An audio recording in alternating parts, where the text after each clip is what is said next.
From Stillwater, Oklahoma, it's the Big 12 Conference on ESPN.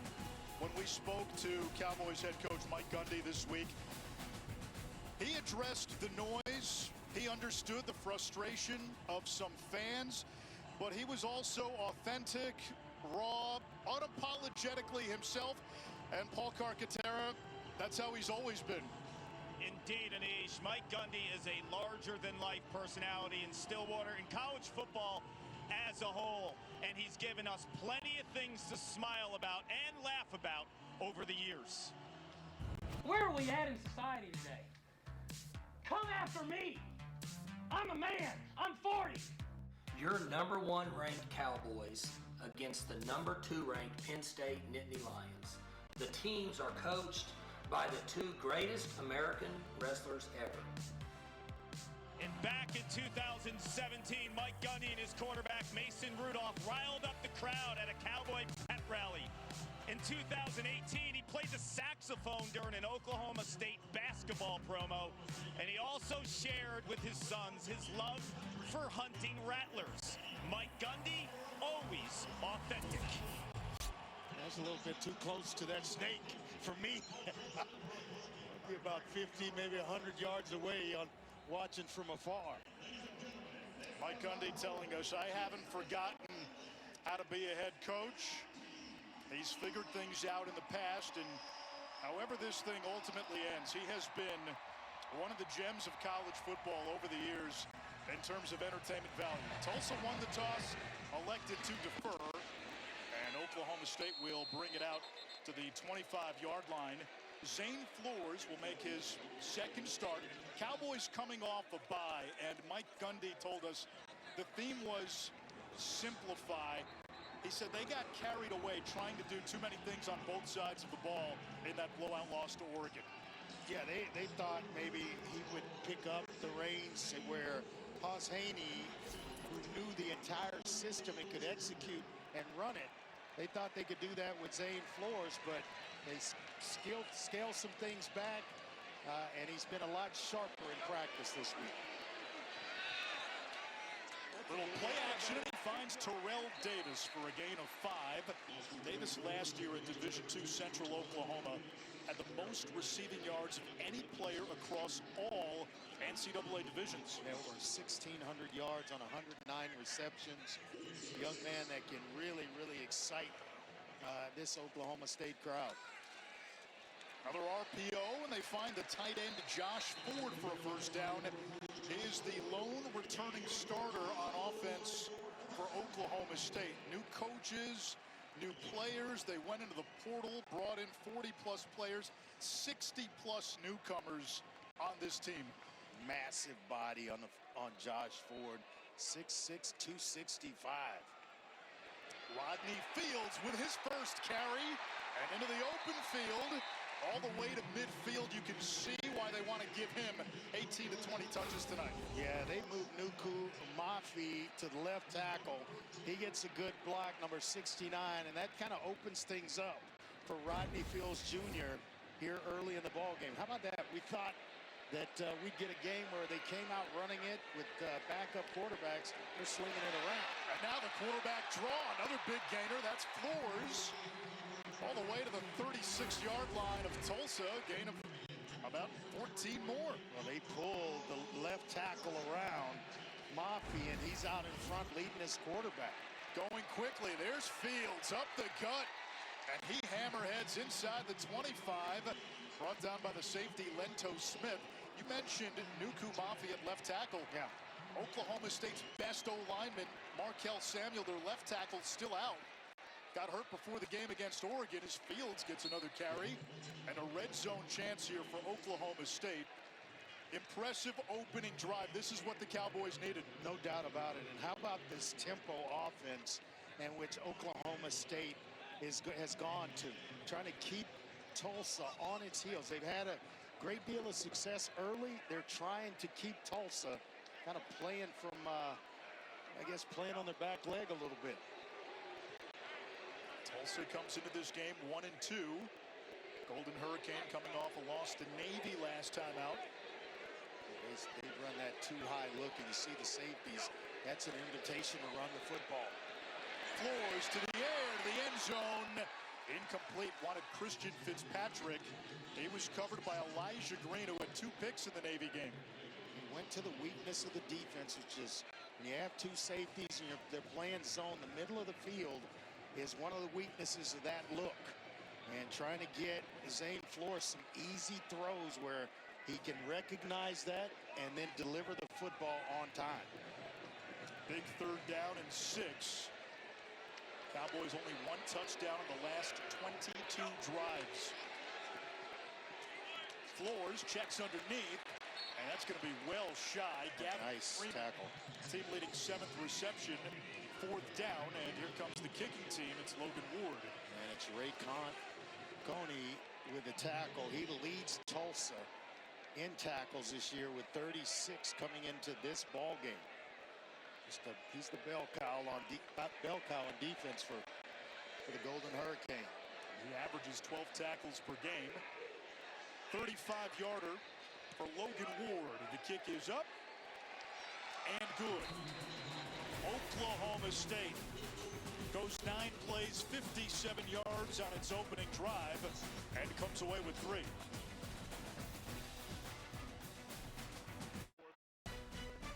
ESPN College Football Primetime is presented by Ram, official sponsor of the College Football Playoff. There have been some pretty special coaches to come through Stillwater. None have won as many games or have stuck around as long as that man, Mike Gundy. That's because it's home to him. This is where he played his college football, and now when he was named the head coach, he didn't have a plan for the next place like a lot of guys. He was going to stay here and has stayed here. Tulsa's first turn on offense, ball at the 25, and it's Baylor Hayes making his 3rd career start, 2nd this season. He was at ETSU with Tulsa's first-year head coach Trey Lamb, 0-star recruit out of high school, entered the portal after the coaching change, and then followed Lamb to Tulsa. They say he brings energy and the ability to ad-lib to this offense. Yeah, he is really, in tune with what they want to do offensively, and has done a nice job in executing in his time under center. That's going to be a good play for him. A handoff to the former Oklahoma State running back, Dominic Richardson. He's their power back, 6th-year senior. The offense runs through number 21 again. Yeah, he is a big, big part of this game plan this week, Anish, so keep an eye on him.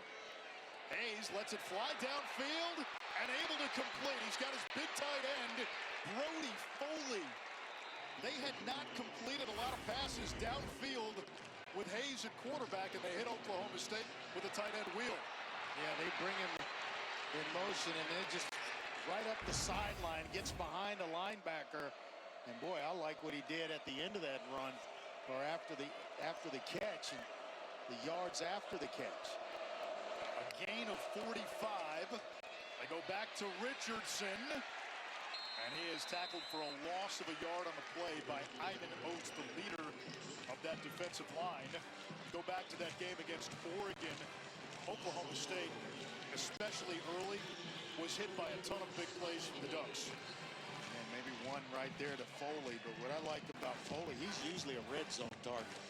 Guy when they get down inside the red zone. That's only his 4th catch of the year, but 2 of them have gone for touchdowns. On 2nd and 11, middle blitz is picked up. They go right back to Foley, and he rumbles across the 20 for a first down. Former walk-on turned captain Parker Robertson with the stop, a gain of a dozen.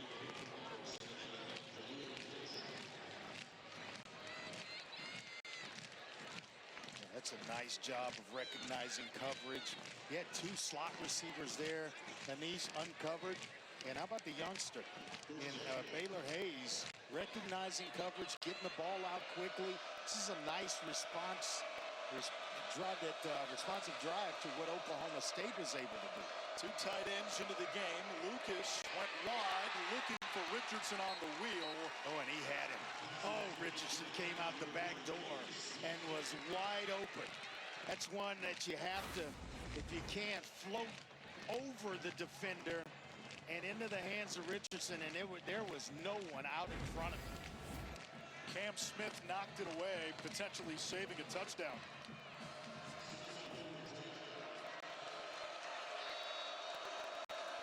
Two running backs into the game. Now Presley, the former Cowboy, goes wide. Presley is open. Touchdown, Tulsa.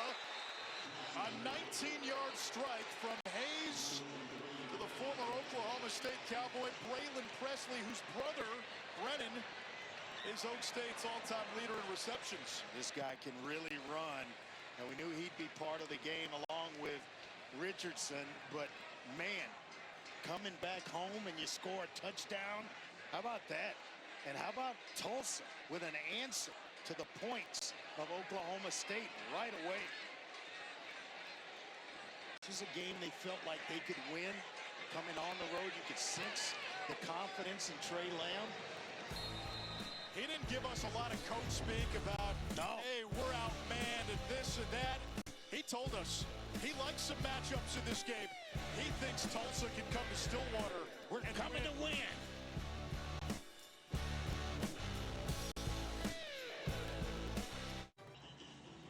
The Friday night spotlight centers around a small-town boy, Aiden Kelly, who's from Thomas, Oklahoma. Aiden's father, Martin, who goes by Mr. Mudd, is in the drilling business and runs cattle as well, up to 1,000 a year. And as a young boy, he was fascinated when he would attend cattle auctions, and as his mom, Jennifer, would tell people, he had no problem talking to anyone. So it seemed natural to take a swing at being an auctioneer as he got older. And let me tell you, he's beyond talented. He's got his degree in agricultural business and is planning on being a cattle rancher and an auctioneer. And we're about to get a taste, a sampling of what Aiden Kelly, the auctioneer, sounds like after this kickoff. It's awesome. Awesome. Aiden Kelly's a three-time academic All-Big 12 player. Smart kid as well.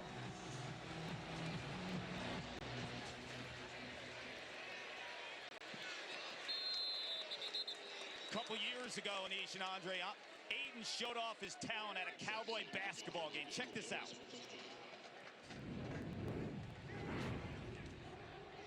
They got about a 15, they got about a 16 there, 16, they got about a 16 there, they got about a 17, 1700. Here now 1700, they got about number 1700, they got about a 18 here, they got about a 19. Here now 1900, they got about number 1900. 1900, they got about number 2000. $2,000 bit number, they got about a 21 too. Oh, that's great. That's amazing. I can listen to that all day. That is amazing. Oh, man. First down, Rodney Fields gets the call. Kark, how much caffeine do you need to go that fast? Whew. I'll tell you, I chatted with him too, and he was amazing, such an upbeat guy. And Andre, you'll like this. He's been at Oklahoma State for 5 years. He said they paid him loyalty. It's time for him to pay it back, and that is not the norm in college football these days. Fields doesn't get far on second down. It brings up a 3rd and long. Yeah, Coney, the tackling machine, right in the middle of that Tulsa defense. Mentioned the fact he led the team in tackles coming in to this one. He's only adding to that total. Oklahoma State's only played 2 games, and since Boss Haney, the quarterback, got hurt, they've had 10 3-and-outs. Make it 11. That one intended for Josh Ford, the tight end and Stillwater native. It's been a problem for this offense sustaining drives. Yeah, he had pressure. Flores had pressure right in his face, and guess who it was? On a linebacker blitz, Ray Coney's coming right up the middle. Does a lot for this defense. Transferred in from East Tennessee State. He followed Trey Lamb to Tulsa. 15th punt of the season for Wes Paul, who had 25 all of last year. Zion Booker, the fair catch. Let's take a look at our ABC College Football Saturday slate. Auburn going to Oklahoma. John Mateer off to a terrific start. It's a great matchup. And then how about Florida and Miami? That feels like a must-win for Billy Napier, but Miami off to a strong start after just missing out on the college football playoff last year. If Florida's going to have a chance in that one, My man DJ Lagway's got to take care of the football. 5 picks a week ago. Hey, it's over. Move on. And it's the Hurricanes this weekend. Lagway was listed as questionable on the injury report as Dominic Richardson gets the call on first down. Tulsa likes tempo.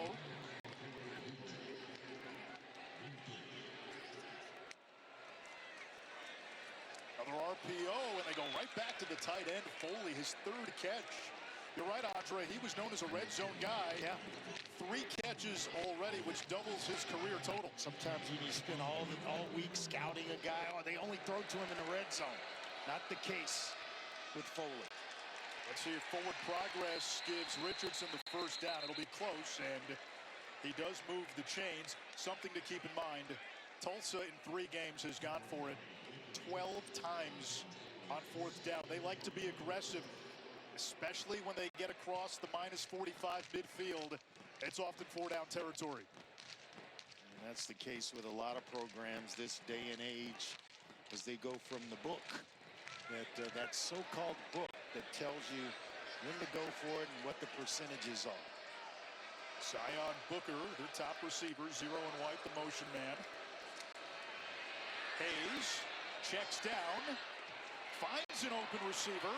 Micah Tease across midfield and into Cowboy territory, a pickup of 15. Yeah, Tease is the team's deep threat, but it's just poor tackling on the part of the Cowboys defensively. 2 guys there should have had him down. Cale Smith being the second. There's the bubble screen. Booker breaks a tackle.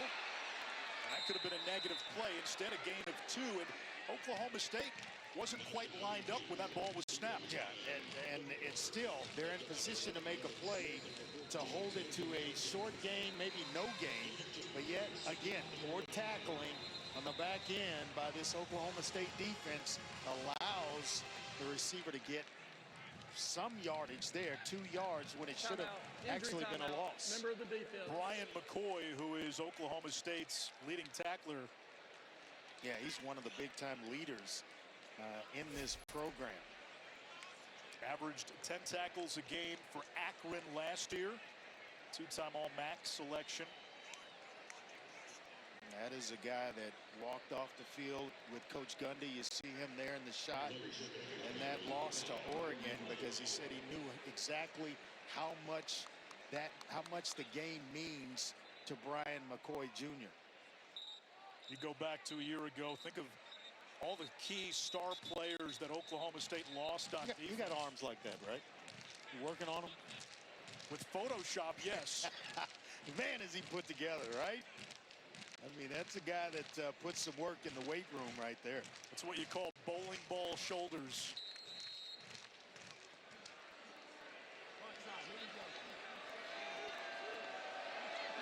Second down and 8. Booker again in motion. On the ground. And it's Richardson once again. Ball came out at the end, but they say Richardson was down. Richardson came into the game averaging just a fraction under 100 yards per game.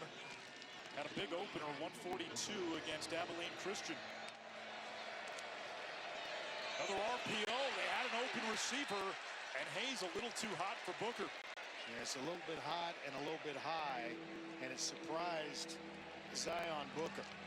So 4th and 3, and no surprise, Tulsa 8 of 12 on 4th down will line up to go for it. They are giving some on-air shots, and what I mean by that is just uncovered receivers in the slot. And so you can essentially just raise up and give it to one. He'll pick up the first down, but now Todd Grantham changing things up, going to go a little bit press man, showing some pressure here. 2 backs in the game, the play fake. Hayes can run for it, picks up the first, and dives across the 30. You saw the defense in conflict, Andre. There's the downside of when you go man-to-man. If you don't get to the quarterback or keep him bottled up, now running lanes open up for a guy like Baylor Hayes. Mobile quarterbacks against man-to-man, they will eat you alive, forcing you to play 11 on 11. Malik Charles is down on both hands and knees for Oklahoma State.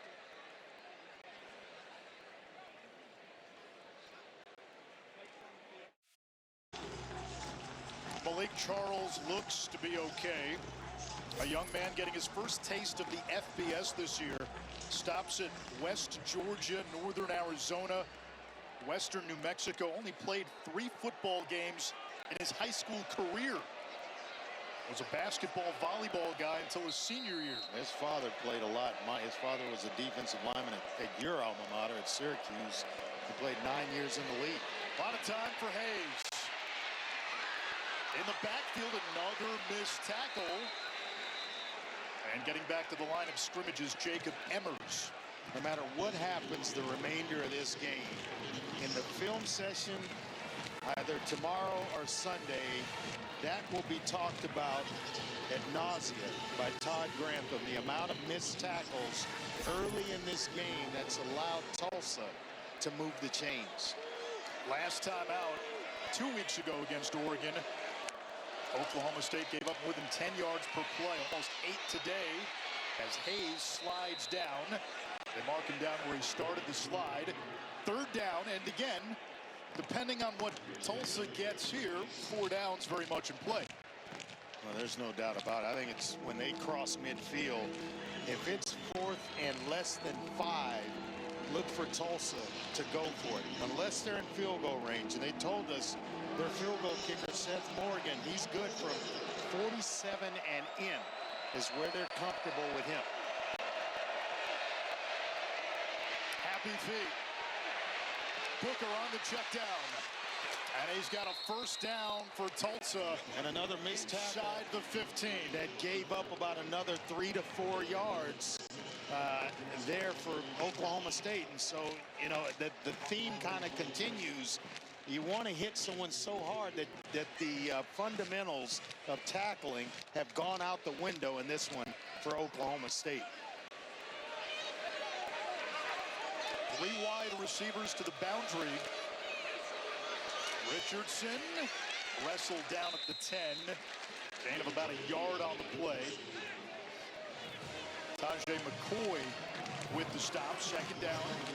He plays a lot, rotates in with Wendell Gregory, who Todd Grantham really likes. He's always got one of those guys that can make plays off the edge in his defense. That player at Oklahoma State is Gregory, number 4. For that position, along with Tajay McCoy.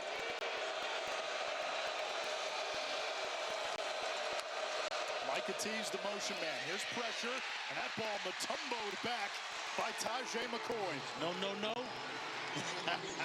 McCoy making plays in consecutive downs.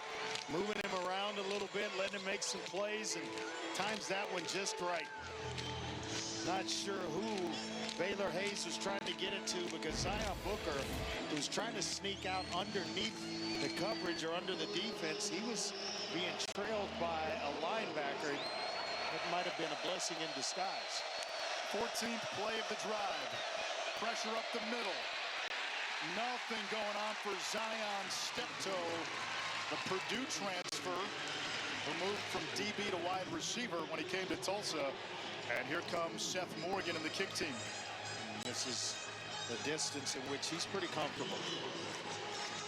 3 or 4 on the year. And his long is from 40 against Abilene Christian, their opening game of the season. A 27-yarder to make it a 7-point game.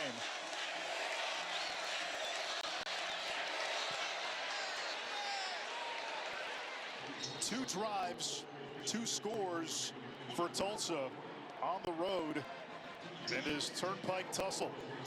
For 20 years, All-State has celebrated every field goal and extra point made at participating universities by donating to the university's athletic scholarship fund, supporting all student athletes.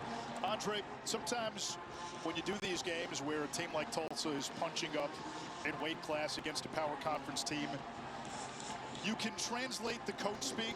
Yeah. Sometimes the coach of the so-called underdog will tell you things like, for us, it's about conference play. This is a game that gives us a self-scout. We know we're outmanned, which is essentially saying, hey, we know we probably don't stand a chance. Hoping that Oklahoma State will take Tulsa for granted a little bit and then maybe keep them in the game. But Trey Lamb went full Tulsa No, King. that was not the case when we talked to Trey Lamb. There was a confidence and a belief that, hey, we think we can make this a four-quarter game. We think we can win. We watched the tape. There are matchups where we like and areas where we feel we're better. We're going to take the bus ride down to Stillwater and give them all we can give them. And that was kind of the vibe you got from Trey Lamb. He was not intimidated in the least by Oklahoma State. First-year head coach who just turned 36 on Tuesday. Former quarterback at Tennessee Tech. Head coaching stops at Gardner-Webb. And then last year at East Tennessee State. He made sure to tell us all that he had to do at Gardner-Webb and East Tennessee State. You know, that required everything from paint lines to washing clothes and anything in between. But tell you what, he feels like he can win at Tulsa with the toys that he's been blessed with. What does Oklahoma State do on its third drive? It begins with a handoff to Fields, who's met by Byron Turner in the backfield. Turner at 3.5 sacks in the season opener. In order to go fast, you have to be able to have success on early downs. And the last two possessions, it's been rough for Oklahoma State. Started the game, and I go back. You said, what do they need to do? Go back to what they were doing in that initial drive, keeping things kind of, I wouldn't say vanilla for Floors, but that will certainly help. Running between the tackles, getting some good movement and push up front, and then unleashing Rodney Fields Jr. On this Tulsa defense. If you have success, then you go right back to the tempo. Third down and long after the run by Fields. I'll tell you what tempo does after this snap, and why I like it so much. Edge pressure. Floors finds an open Gavin Freeman for an Oklahoma State first down. You see him playing with confidence, and it's because you're not thinking. You're not overthinking things. You're not having to look guys in the eyes in the huddle. You're just at the line of scrimmage calling plays and running them. And so sometimes when you do that, especially at the quarterback position, it allows you to play a little more freely at that spot. Illegal substitution, defense, more than 12 players on the field, more than 11 players on the field at the snap. 5-yard penalty, replay first down. And a substitution on Tulsa. Now this is when you get a free 5 yards. It's essentially a free down. Tulsa trying to substitute when Oklahoma State didn't, and they're going to have to wait, you know, until Oklahoma State does that, especially when they're already at the line of scrimmage. There's a tunnel screen to Fields, who's lassoed for a loss of a yard by Lento Smith, the safety, who had a career-high 9 tackles in the loss to Navy. Yeah, unless the ball is spotted towards your sideline, if you're Tulsa, you can't get guys on and off the field if Oklahoma State is trying to go tempo. But it was also an opportunity to take a shot down the field. On the fly sweep,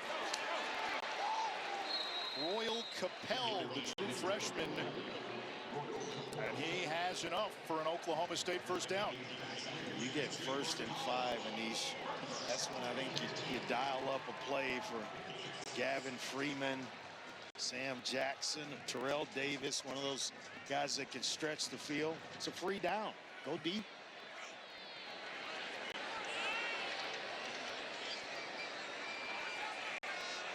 Kind of like when a guy jumps off sides and you know that you have a free play. On the ground. And not much there for Freddie Brock, the fourth. Jaden Burnett, part of a talented Tulsa defensive line. And it takes us to the end of quarter number 1. Tulsa on top.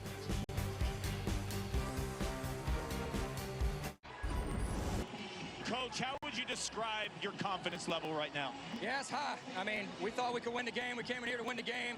We won the first quarter. Pretty dominant right now. We got to finish the game. All right, we were in the same situation last week. We can't let bad thoughts creep in one play at a time. What's critical stopping their run game? Well, we're doing a lot of no-wins on their outside zone. I love our defensive ends. They've been disruptive all year. They're making a lot of plays. Thank you, Coach. Yeah. We told you he was confident, and he continues to be. You can feel it in that interview with Clark. They've got Oklahoma State in second and long to begin this second quarter, near midfield. Off play action. Pocket collapsing, and floors missed in open fields. And now it's a third and long. Boy, and I tell you what, Fields had a lot of room to maneuver out in front of him. Had Flores been able to complete that. Had a couple of blockers. And with his shiftiness and ability to make people miss, that may have been trouble for Tulsa. Trying to set up the screen. And they're going man-to-man across the board. Two-man. Two high safeties and man underneath. Press coverage. Draw play. And Fields only gets a yard. Let me tell you something, Anish. They are being dominated at the line of scrimmage. When you cannot run and execute a simple draw play against a 4-1 look. Now, what I just described to you, two high safeties, man underneath, that leaves five guys, the four down linemen and just the middle linebacker. You should be able to execute a draw play because everybody's thinking pass rush. When you can't do that, it may be a long night. Another punt for Wes Paul, who has dynamite in his leg. But he's been a busy bee this year. Fair catch by Booker, made at the 12. It is week 3 of the NFL. Sunday Countdown begins at 10 a.m. Eastern on ESPN and the ESPN app. Monday Night Football this week. Andre, this could be a Super Bowl preview, Lions and Ravens. I'd like to see that Super Bowl. He played for Detroit. Lamar Jackson's at that big point fan now. of Lamar Jackson. He's won the 2 MVPs. Now he and Josh Allen and that group of quarterbacks, can they win that elusive ring? My man John Morton dialing up 52 last weekend. That was with Ben Johnson, now coaching the Bears. Braylon Presley with the call on first down. He has the lone touchdown in this game. So Oklahoma State on its opening drive, 9 plays, 57 yards, a field goal. Since then, 11 plays, 16 yards. Hayes ducks under pressure, buys time, has a wide open man. It's Presley who's their chameleon. They line him up at running back, at receiver, everywhere. Don't get it twisted. He's 5'6", 170 pounds, but he power cleans 375. That is a powerful youngster. And he squats almost 600 as Zion Booker with the reception. Booker came into this game averaging almost 8 catches per game, top 10 nationally. He is kind of a, talking about Presley, kind of a jack of all trades, a Swiss Army knife type player that they can line him up in the backfield. He's hard to see behind that big offensive line. And then as well, they can put him in the slot and throw him the ball as a slot receiver. So they get a lot out of him. Now Richardson, he's the hammer.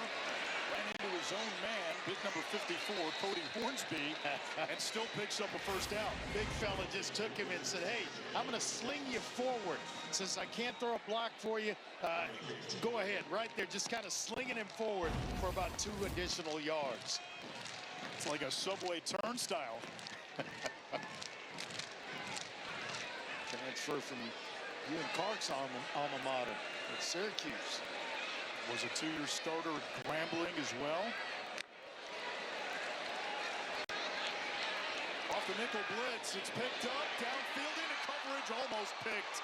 Incomplete. Parker Robertson got his mitts on it. One trend, Andre, we're seeing, Tulsa's winning the line of scrimmage consistently. They are dominating at the line of scrimmage, and the mobility of Baylor Hayes as well, causing Oklahoma State to miss at times. There, probably knifed that one in. rather than put as much air or just less air under that throw, and he may have himself a completion. A.J. Allen, who had stops at Nebraska and Miami. He spent the spring with FIU before coming to Tulsa. With the new NCAA rule eliminating the spring transfer window, guys can't do that anymore. No, he's a good player. You know, when he's been given opportunities, he has really shown up on the field. So A.J. Allen is equally as talented as Presley and Richardson. We get a timeout by Trey Lamb. 12:03 to go, 3rd and 5, Tulsa.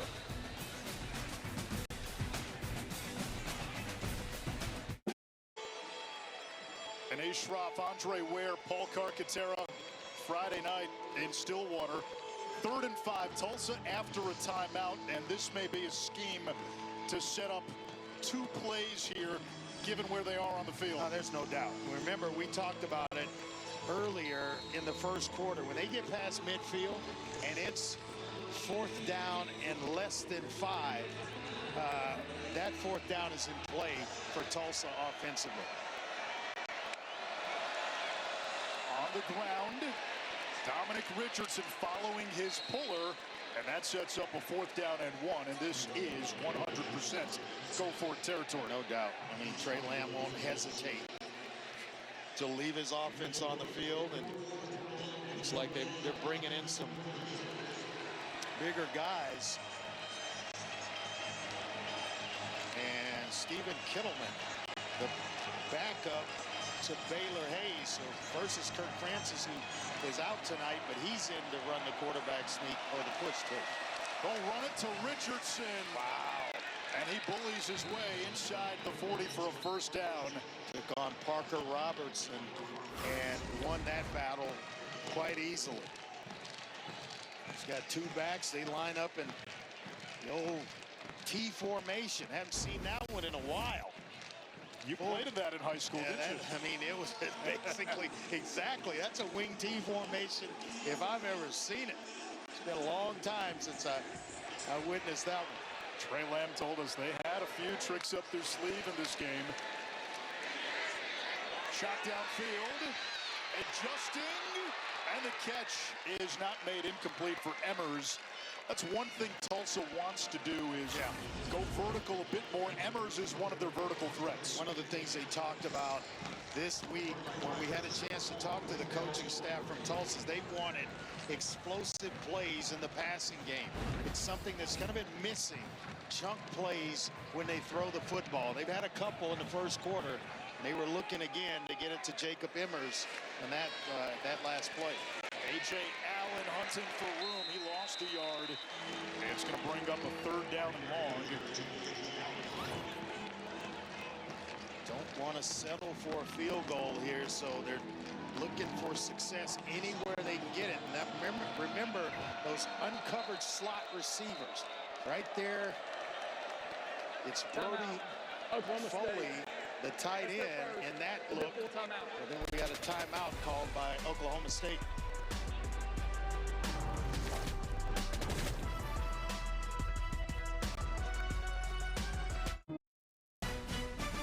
ESPN College Football Primetime, presented by Ram, is brought to you by Allstate and the Allstate AFCA Good Works team, recognizing the athlete for their good work off the field. Visit ESPN.com/Allstate to learn more. Couple of pretty good wide receivers there in Pearson and Largent. Farrat had a long NFL career, and Tyler Smith just got paid. Yes, he did. Look at the time of possession being dominated by Tulsa. Yards, plays, I mean, all of it. And 3rd down conversions, they were 3 of 4 after the first quarter. Off a low snap. Hayes hit. And that is still completed. Zion step-toe. And now it's 4th and 2. And that gives them that's enough to have Coach Lamb think about going for it here. Here comes the big bodies. They're bringing in Landon Lucas, a great inline blocking tight end, along with Foley. And if if I'm here, I may get in the ear of Baylor Hayes and say, hey, give me a nice hard count. Take the clock down, force Oklahoma State to stay on that front hand for a while. Get to the line of scrimmage, let them stay on that hand, and then bark the cadence at the line of scrimmage. If it gets to about 2 seconds, we'll call a timeout and think about it. But they're going to review this one. Not so fast. We're going to review that last catch.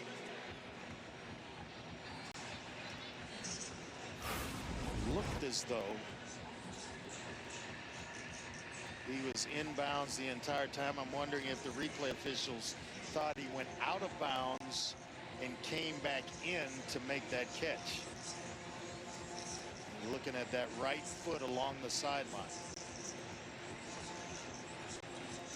Hard to tell from that angle. Initially, it looks close, but I have yet to see anything to overturn it.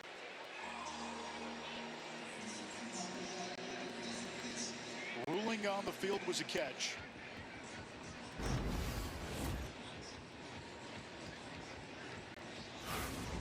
Let's bring in Matt Austin, our rules expert. Matt, do you see anything here to potentially overturn the call? Well, the only question is, I think the receiver was definitely out of bounds. Did he go out of bounds on his own, or was he forced out? I didn't see a hat down on the field from any of the officials, but he did get back in and get both feet back on the ground. So if they say he was forced out, then it would be a completed catch. Then you've got to reestablish possession or position in bounds, which it appears Steptoe did. It's the right guy for the review. The receiver's name is Steptoe. It's a great football name too. Some guys, you know, when you get a quarterback named Gunner, that's a great name for a quarterback. Steptoe for a receiver, I like it. You know, everybody in my hometown of Dickinson, Texas has a nickname, and we had a guy named Steptoe. Steptoe, well, because he walked on his toes. They're now trying to figure out where that toe stepped. Andre, what's your nickname back home in Davis? It's simple, Cart. It's Andy. But then there's an attachment to Andy, and it's woo-woo. How? What's the story behind that? I have no Ruling idea. on the field is upheld. I'll call you It'll be legend. fourth down. Called is upheld. So now we've got 4th and short, 4th and about 2 yards for the Hurricane. And they have brought in the big bodies to see if they could get some push. We've talked about winning at the line of scrimmage. Tulsa has been kings in that area. So see if they indeed are able to convert again. Well, they got Sly last time on the 4th down. Here's the nickel blitz. Screen pass to the outside. It's Landon Lucas. Boy, the tight ends have been a big part of the passing game. Lucas with his first catch. Brody Foley has 3. Or Brad Robbins, the offensive coordinator for Tulsa, dialing up some stuff tonight. Got everybody thinking between the tackles. And now 3 of 3 on 4th down conversions for the Hurricane. What does that do to a defense when the opposition converts? You fight to get to 3rd and long or 3rd and whatever, and then you're trying to get yourself off the field. Hayes wisely flushes it toward his own sideline. And so it starts to wear on a defense over and over when you cannot stop an offense, especially getting them to 4th down. You think, hey, job's done. Maybe they'll attempt a field goal or punt it away, and lo and behold, here they come and they convert 3 out of 3 on 4th down.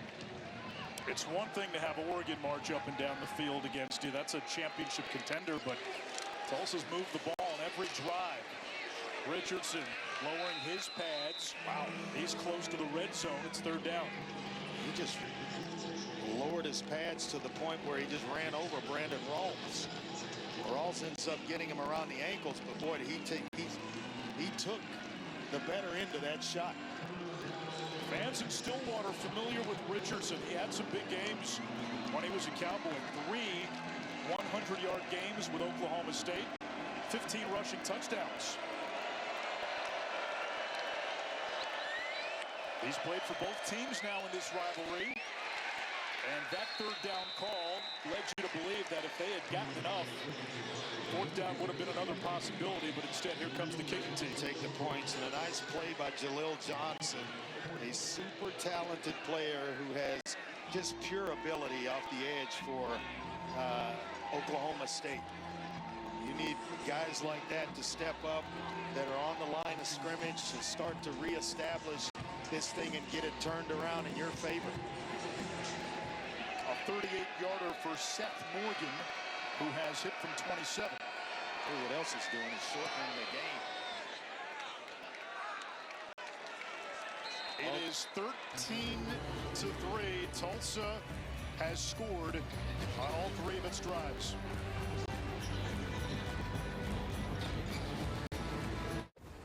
Hey, Zubin Mehenti here in the studio. Iowa began this game against Rutgers with a kickoff return for a touchdown. Rutgers scored twice. Kamari Moulton just punched it in seconds ago.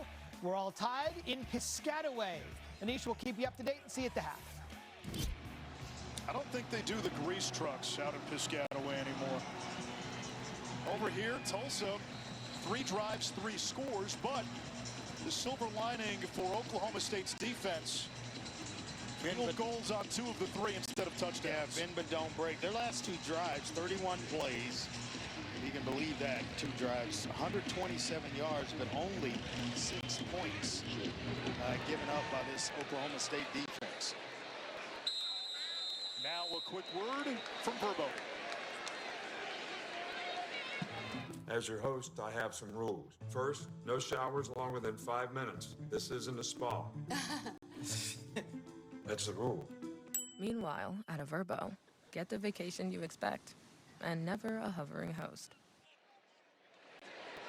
Part of the challenge for Oklahoma State, still finding an offensive identity. Doug Meacham, the new offensive coordinator. Flores began the season as QB2, pressed into action with the injury to Hoss Haney. Steps up, trying to avoid the rush, and wrestled down by Ray Coney, the star linebacker. He's been everywhere tonight.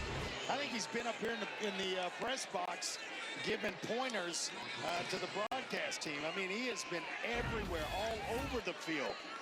Transferred from East Tennessee State, followed his head coach, Trey Lamb, to Tulsa, and boy, is he rewarding it. Now it's Freeman, and maybe a yard, 3rd and long. You can feel the angst and the frustration on this blackout night.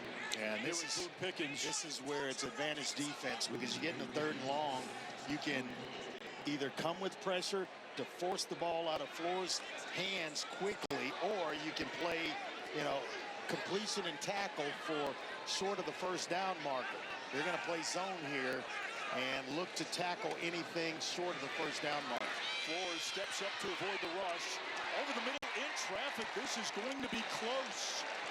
Sam Jackson. No, that's not Sam Jackson. That's Christian Fitzpatrick. And it's going to bring up 4th and about 2. Injury timeout. And there's an injured player. It's a Tulsa Golden Hurricane. Looks like it's Lento Smith Jr., one of the safeties. Transfer out of Ferris State. Won a D2 championship at Ferris State. 49 tackles and an interception there last year. Coming in late, trying to rake that ball out.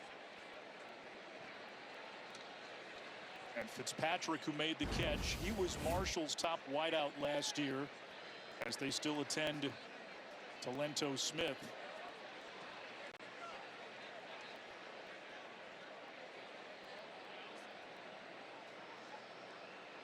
If you're Oklahoma State, this is minus territory. It's 4th and 2, given how this game has gone. Got to feel like Rodney Fields can touch the football here, right? I mean their best offensive weapon, 20, and Rodney Fields, and then number 40, Josh Ford, the only returning starter to this Oklahoma State offense. Smith able to run off the field on his own. Is going forward even an option? No, it's not. West Paul will punt. Yeah, this is a smart decision. Mike Gundy has coached a lot of football, and this is the best decision. I don't care if the crowd's booing right now, but it'd be tough to come back from if they don't make it and Tulsa goes in to score.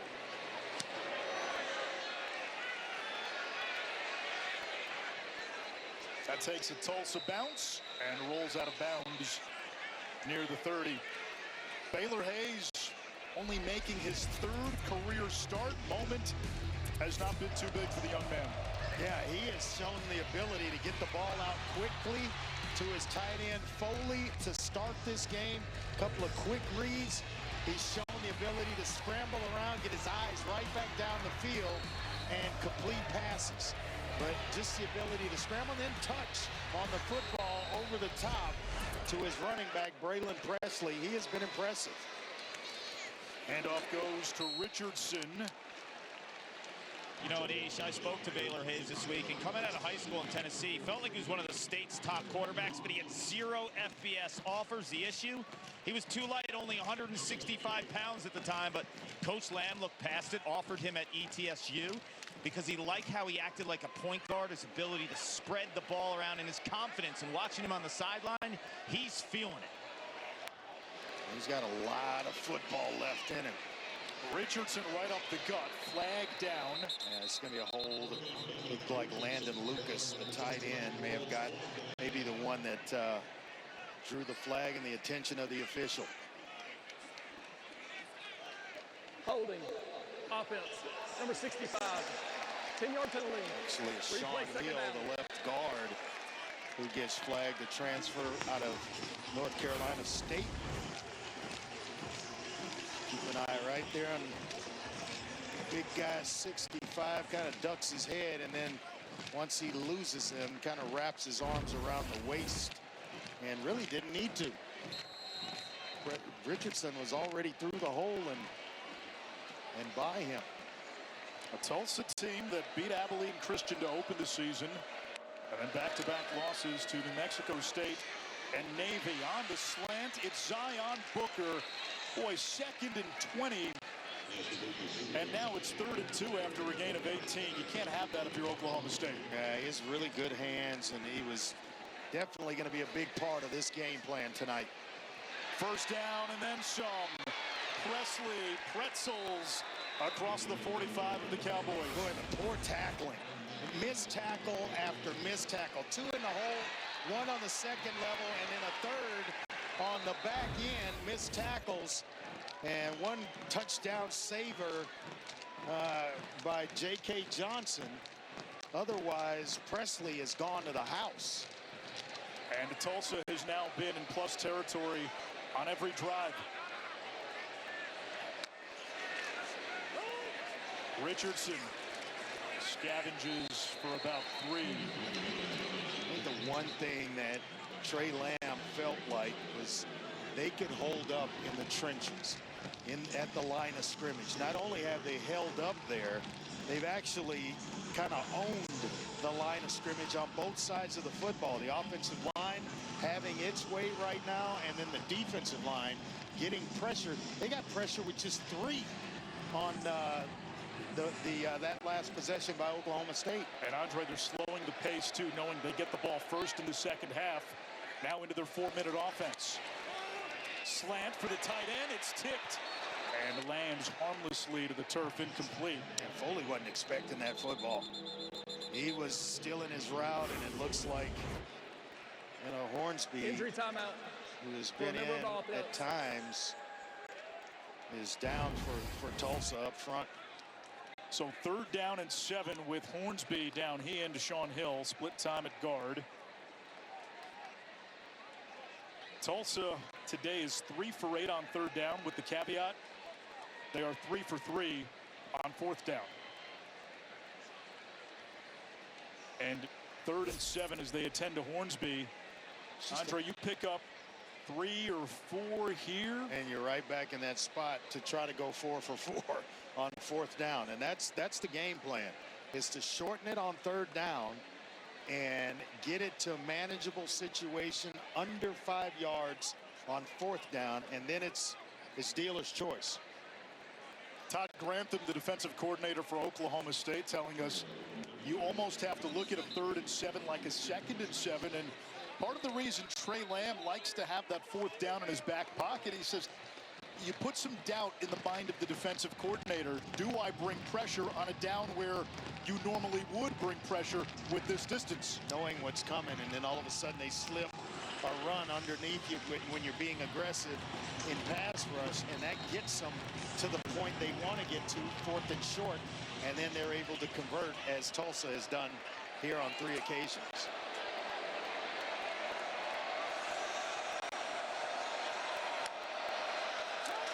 Edge pressure. Another slant, first down, Zion Booker, 5th catch already. One more, and he would, for the moment, tie Lewis Bond of Boston College for the national lead in receptions. And now off the first down, looked like they were going back to tempo. A check with me from the sideline.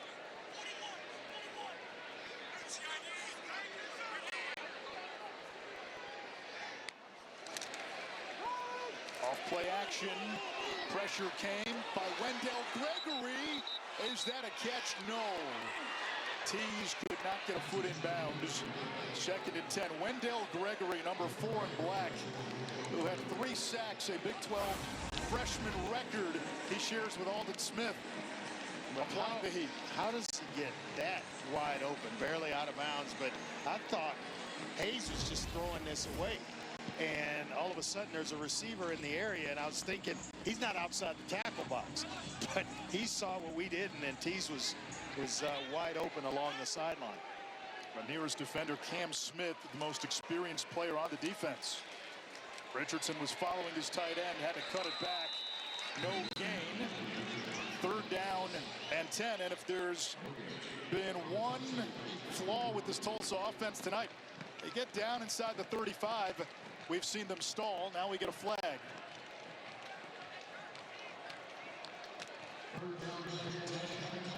No flag.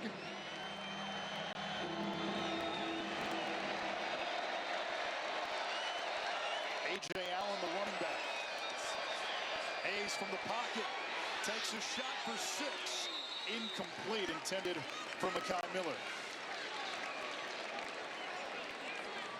This is still within.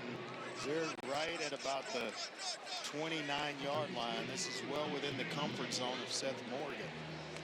He hit from 40 being as long, but Coach Lamb told us 47 is where he's comfortable with Morgan, and so they're going to line up and try one here. And it's from 47. 2 for 2 today.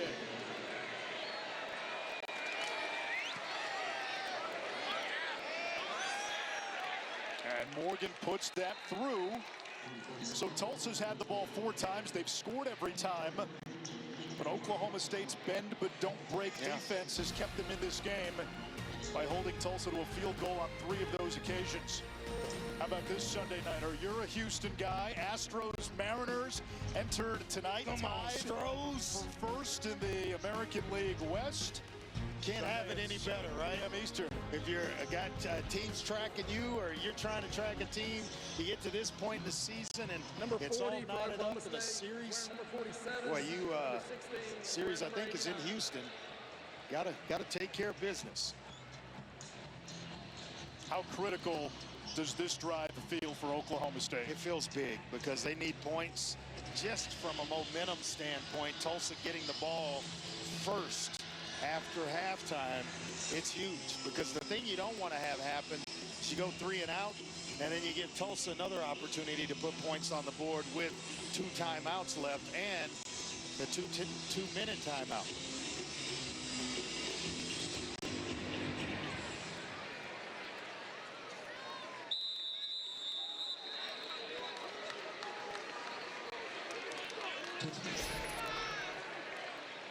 Tulsa has run 29 plays in Oklahoma State territory. The Cowboys 22 total plays. And for Oklahoma State, they have only scored 1 touchdown now on their last 26 drives, and that doesn't include end-of-half situations. It's been a struggle offensively. Hoss Haney played 3 series in the season opener against UT Martin, led Oklahoma State to 2 touchdown drives. before breaking his foot. He's out indefinitely. No timetable for a return. Flores takes a shot downfield. Fitzpatrick cannot hold on.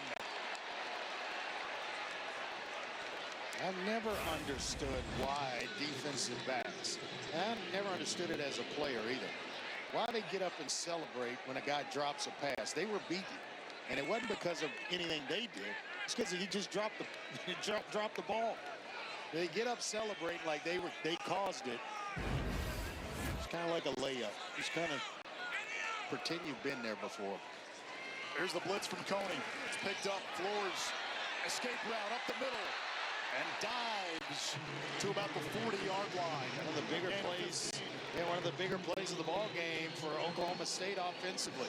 And it's because they were able to shield Ray Coney, the middle linebacker, and that allowed Flores right up the middle of the formation. They're going to play off before the 2-minute timeout. And Flores checks down to his running back, Fields. We come to the 2-minute timeout. And a flag.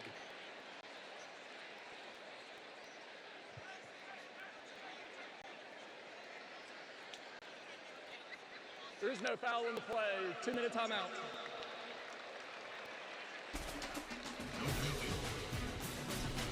.159 to go. Can Zane Flores and Oklahoma State put up a few more points before halftime? Hey, I'm Zuba Mahenti. Coming up at the half, we'll get you set for maybe the biggest game in the Big 12 season to date. Texas Tech and Utah. How Miami can continue rolling over reeling Florida. Jackson Arnold back in Norman. But is his replacement the real story? And Anish, yes, the grease trucks long gone from College Ave. See it that. Well, that's a shame. Flores hands off to Fields, who moves the chains for Oklahoma State. These two schools only separated by about 70 miles. 77th meeting. Oklahoma State's won the last 10. Flores to the air. As an open man, that's Sam Jackson, the fifth. A former quarterback at TCU and Cal, but hang on, penalty marker down. It's coming back. I tell you what, Zane Flores stood in the pocket, delivered a nice ball, but all for naught. Pass interference. Offense, number 40. 15-yard penalty from the previous spot. They're going to call it a replay pick. First down. Offenses call it a rub. First penalty of the game for Oklahoma State. But boy, I like the execution there by Zane Flores.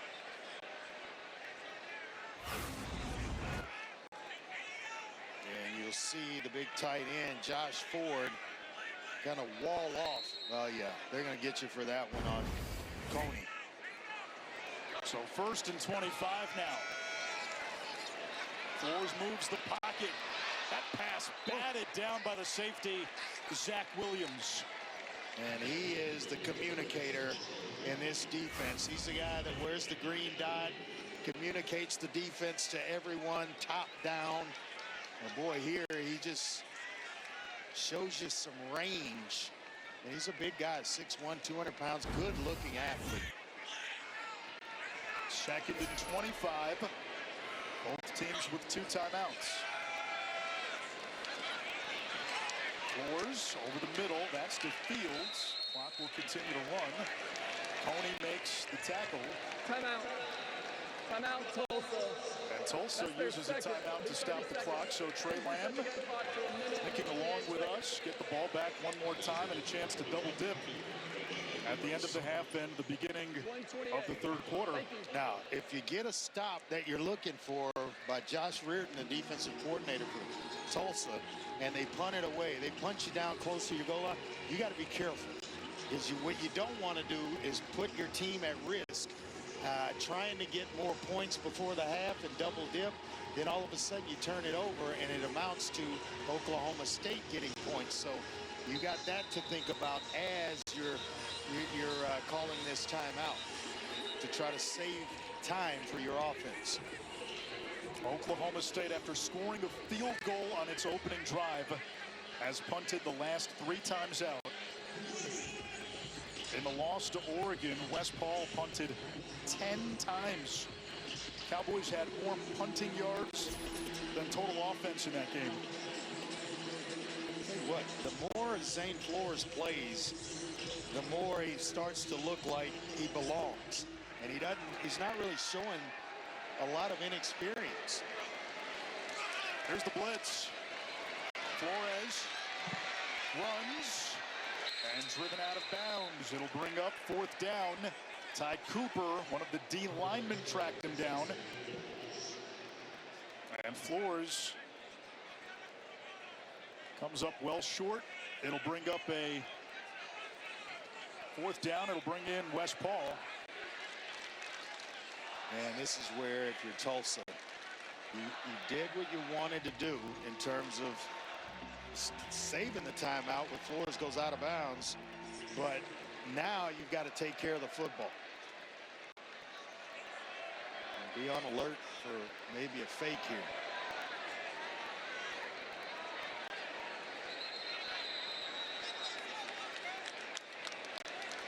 Delay a game, kicking team, 5-yard penalty, 4th down. So they want to give West Paul a little more room to run. You know, if I ever decide I'm going to be a coach, I'm going to decline that penalty 10 out of 10 times. Because all they want is more room in which to land it inside the 10-yard line, and you just kind of provided that by taking the penalty. Now Paul kicks it away with a little more room. Booker inside his own 10. That's a mistake. He signals for a fair catch. Big mistake. Inside the 5-yard line. Big mistake. And now if you're Oklahoma State, you got 2 timeouts as well if Tulsa plays this conservatively, which with a 16-3 lead, you kind of expect. With a 16-3 lead and getting the ball first out of halftime, after that failed opportunity or mishap or whatever it is you want to call it, catching it inside your 10-yard line. Now I'm putting the ball in the belly of Richardson, trying to get the clock down and get to halftime. If I get it at the 20-yard line, I'm looking for a drive starter, and I'm going tempo. Full throw. That's Foley, stiff arm, and then gets knocked to the ground by Robertson. Boy, Cale Smith had an opportunity to tackle Foley for right at the line of scrimmage, or maybe even for a loss, and instead they give up 7 yards because of a missed tackle. And that's been the theme defensively all night for Oklahoma State. That's behind the line of scrimmage. Got to make that tackle if you're number 10, Cale Smith. If Cale Smith makes that tackle near the line of scrimmage, Oklahoma State probably is calling a timeout. Yes. You want to hopefully get Tulsa in a position to punt. Now it looks like Tulsa will just take this to halftime. That's going to bring up 3rd down. And now do we get a timeout? We do from Oklahoma State. 24 seconds to go, but it's 3rd and 1. That's their second. It'll be 30 seconds. Please reset the game clock to 20 The last time Tulsa beat Oklahoma State, you have to go back to 1998. The last win by Tulsa in Stillwater against Oklahoma State, 1951. It was 1 month after Bobby Thompson won the pennant for the New York Giants against the Brooklyn Dodgers. The Giants win the pennant. The Giants win the pennant. Famous Russ Hodges call. I think I could still dunk a basketball in 98. Don't know if I have it anymore, but I could do it back then. What were you doing in 1951? I haven't a clue. Prior life. Oh, my goodness. I had to really think about that. Playing in basketball leagues all around Houston at that time. On 3rd and 1, back to the ground. And that is a 1st down for Tulsa.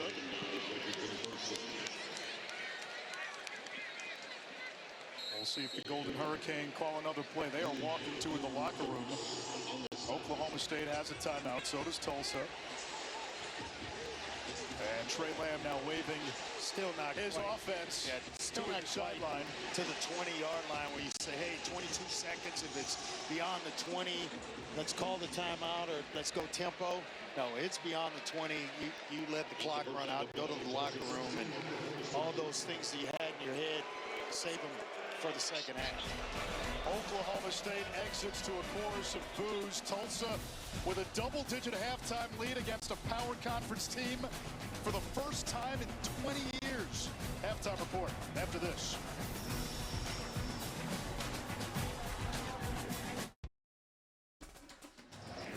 Nightfall in Stillwater. It's college football primetime presented by Ram Trucks, part of the Big 12 Conference on ESPN. Alongside Andre Ware and Ish Schroff, we'll get to Paul Carcaterra in a moment. This was supposed to be a get-right game for Oklahoma State. Instead, a hit has gone wrong in the first half. How did the Cowboys right the ship? It might be a good right game. It's just right for the other team in Tulsa. They've dominated the first half of this football game. Plays in the opponent's territory 29-4, but it was their quarterback, Baylor Hayes, dropping a nice dime over the top to Braylon Presley, who made a nice homecoming in the first half. The fourth down conversion zone. Baylor Hayes taking it on his own, converting, moving the chains for Tulsa. Then he hands off to Richardson. He's able to pick up a first down on a fourth down. Then swinging it out to the big tight end, Landon Lucas. He picks up the first down. 3 for 3 on fourth downs in the first half was Tulsa.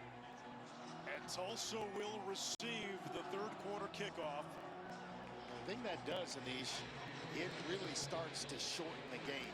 Because you're possessing the football, you're keeping it away for Zane Flores and that Oklahoma State offense. We look at today's game track brought to you by American Express. Time of possession almost double. Tulsa 3 for 3 on fourth downs. Tulsa ran 29 plays in enemy territory. Oklahoma State has run 29 plays altogether. That's amazing. Only 4 in Tulsa territory for Oklahoma State. And Baylor Hayes, the second string quarterback, starting with Kirk Francis not quite ready in his return from concussion protocol. Dominic Richardson, he was the definition of a bell cow with 16 carries for 44 yards in the first half. Picks up 19 as we check in with Paul Carcaterra. We're owning the line of scrimmage on both sides of the balls. That's what Trey Lamb just told me moments ago. And he loves the command of Baylor Hayes, his freshman quarterback, who just threw that out pattern right there. He said that he's feeling it. He's in a groove. On zone reads, though, he'd like him to hand the ball off a little bit more. Defensively, they're getting after it as well, and he said it's the negative plays that they're putting pressure on Oklahoma State. Yeah, with Baylor Hayes in that regard, he comes across as a guy that plays with a lot of energy, a lot of emotion. The way to settle him into a game is for him to run the football. Trouble with the snap, and he has to eat it with Wendell Gregory approaching. And now bringing up third down. That one just kind of took his eyes off the football and assumed that he could handle it cleanly. That is one of the reasons I am not a big fan of the shotgun, is because your eyes, you have to make sure that you are catching it cleanly every single time, and coverages change. Trying to get out to an outside run, it's tough. On 3rd and 10, wide open is Zion Steptoe for a Tulsa first down, a gain of 16. You have to respect Steptoe's speed. He's a guy in this offense for Tulsa that can take the top off of it, and you respect his speed. That's why coverage is so loose. The only guy in the picture was Dylan Smith, who was one of the safeties. Easy throw and catch for Baylor Hayes. And Tulsa, surprise, surprise, back in plus territory. Hayes on the keeper. Scampers out of bounds inside the 35. Trying to keep himself healthy. He realizes that Kittleman is the next guy up. He wants to stay in and play and not take unnecessary hits. Can't blame him. I watched, as a kid growing up, Franco Harris do that a lot. Instead of taking that punishment, lowering the shoulder, step out of bounds and come back the next play. Empty set here on 2nd and 4.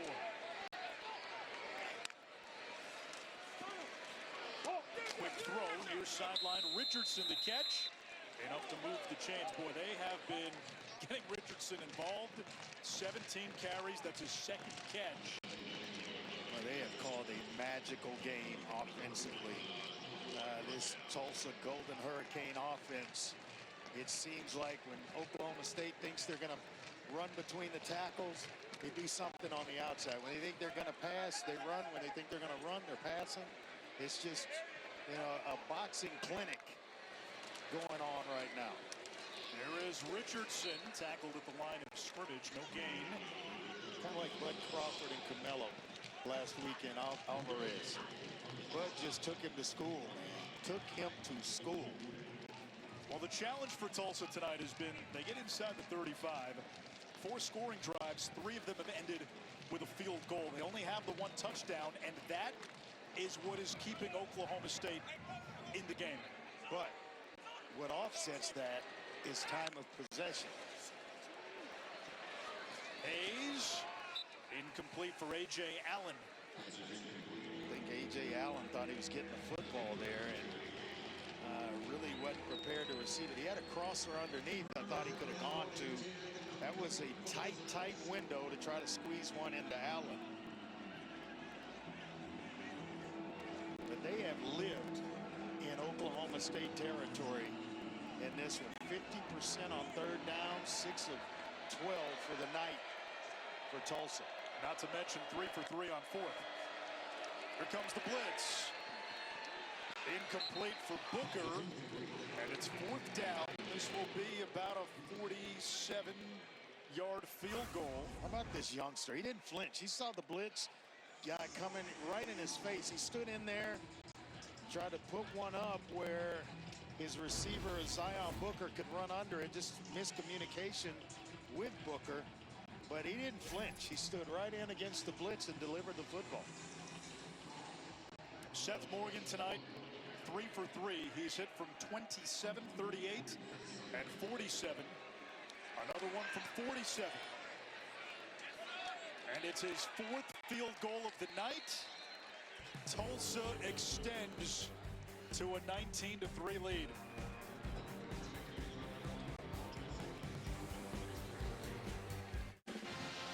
Anish Ramondre, where Paul Carcaterra Friday night in Stillwater.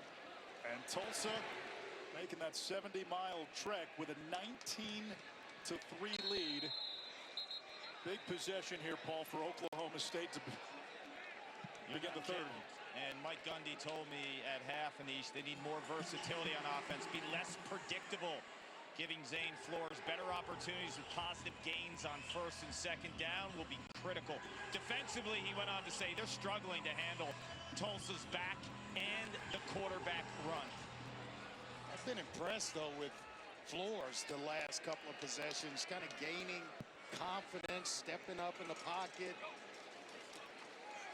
Flores off the play fake, moves the pocket, completes to Terrell Davis. We have not called his name since very early in the game. 2nd catch and 2nd down. And again, Hoss Haney went into the season, the TCU transfer, dynamic speed as the starting quarterback. First 2 drives of the year, albeit against UT Martin, touchdowns. You're feeling good about this new look, reconfigured offense. Haney breaks his foot, and Flores, it just hasn't had a lot of game reps at this level. It's been trial by fire. That was dangerous and almost picked by Lento Smith. And Mike Gundy, Andre told us, you play the position. He said there's no fast forward button when it comes to QB development. There were, but there's not. And you just kind of have to go through the growing pains of a young quarterback. And you hope that, you know, he has studied and gotten himself up to speed like he's a starter all this time. They're bringing some heat right here on Zane Flores. Get all the bodies around the line of scrimmage here. They are coming. 5-man rush. Flores flushed. Able to pick it up with his feet. He's made a couple of plays tonight with his legs. When they go man-to-man, there's going to be a lot of different ways and avenues for him to maneuver, and he's finding them. You know, and all of a sudden, Coney is chasing from behind after running his blitz to the outside or around the right tackle. That gave Flores an opportunity to pull it down and make a big play with his legs. He's got 38 yards rushing. Handoff goes to Rodney Fields, and he's got a first down, a gain of 11. Oklahoma State into plus territory, and Zach Williams, one of the starting safeties for Tulsa, down. And he had a good play in a Injury pass timeout. breakup earlier. Remember the defense. In the first half. Good player on the back end. He's just a sophomore, so he's got a lot of football to play at Tulsa. Media timeout. We'll step aside. 5 minutes gone by in the third.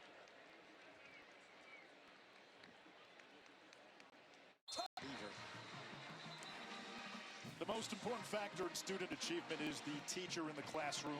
That's why we honor Extra Yard for Teachers Week. ESPN is celebrating the role of teachers and their dedication to supporting student development. On behalf of the College Football Playoff Foundation and ESPN, we recognize your passion, commitment, and the work that goes into ensuring your students succeed. We donated a $1,000 Donors Choose gift card to Bailey Cleaver from Stillwater High School to use toward resources for the classroom and students, and she was with Paul Carcaterra before the game.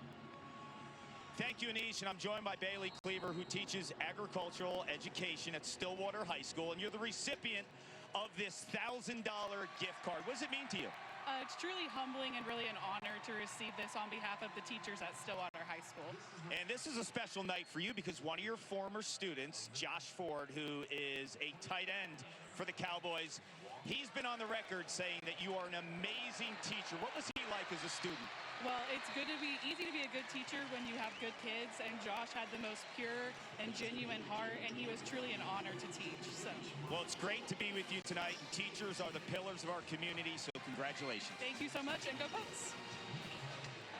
Meanwhile, Oklahoma State's offense has a little juice, 3 straight plays that have resulted in first downs. Now a shot play for Davis, incomplete, covered by Elijah Green, who's got 3 picks this season. And Davis is the guy I think they should continue to target, and they're talking about other guys needing to step up. I think Sam Jackson, he showed some juice.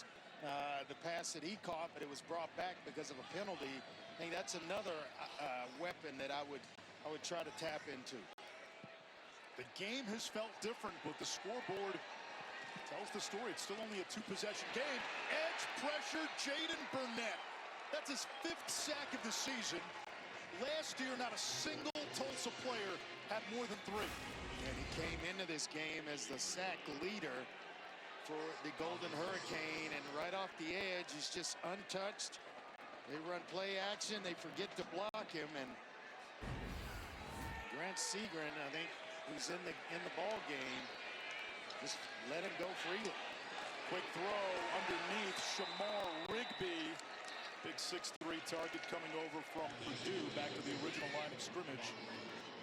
And it's 4th down. Flores looking to the sideline. Offense will stay out there. 2-possession game, 8.5 to go, 3rd quarter. Problem for Oklahoma State, Tulsa has been able to move the ball and on every single drive. Eat up a lot of time in doing so. Big spot here, 4th down, 10 to go. Flores steps up. He'll try to run. He does not get there. Turnover on downs. It's Ray Coney, one of the top tacklers in the FBS through the first few weeks. I'll tell you what, this guy is special. Followed his head coach from East Tennessee State to Tulsa, and he's been all over the field tonight. Well, that's a heck of a job of tracking him down, because I think Flores may get to the first down marker had he not made that stop, but it sets up Tulsa with some pretty good field position. Tulsa will start at its own 32. A heavy dose of Richardson tonight, the former Oklahoma State Cowboy, who had some big games here in Stillwater and then went to Baylor for a couple of years, now back at Tulsa. 19 rushing attempts already. 20's the count, and there it is. I think he may get more than 20 by the time this night's done. It's 3rd down coming up for Tulsa, and what Oklahoma State has struggled to do is get off the field quickly. And we have a man down for the Cowboys. Injury timeout. That looks like the auctioneer, Aiden Kelly. Part of that defensive line, which Todd Grantham felt was the strength of this Oklahoma State defense.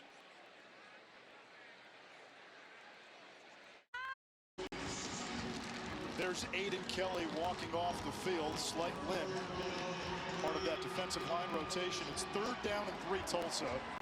The Golden Hurricanes 6 of 13 on 3rd down.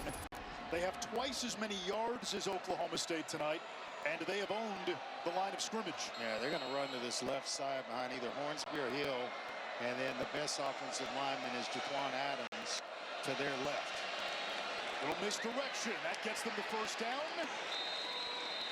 And about a half-yard more. He got us off balance. What a game that Brad Robbins is calling for Tulsa. Got everybody thinking left of the formation, and they bring Emmers underneath back to the right side of the formation. Only thing differently I would have done there, maybe a little shovel pass, get the quarterback some extra. Have the stats. He has called one heck of a football game. You got one-on-one coverage up top.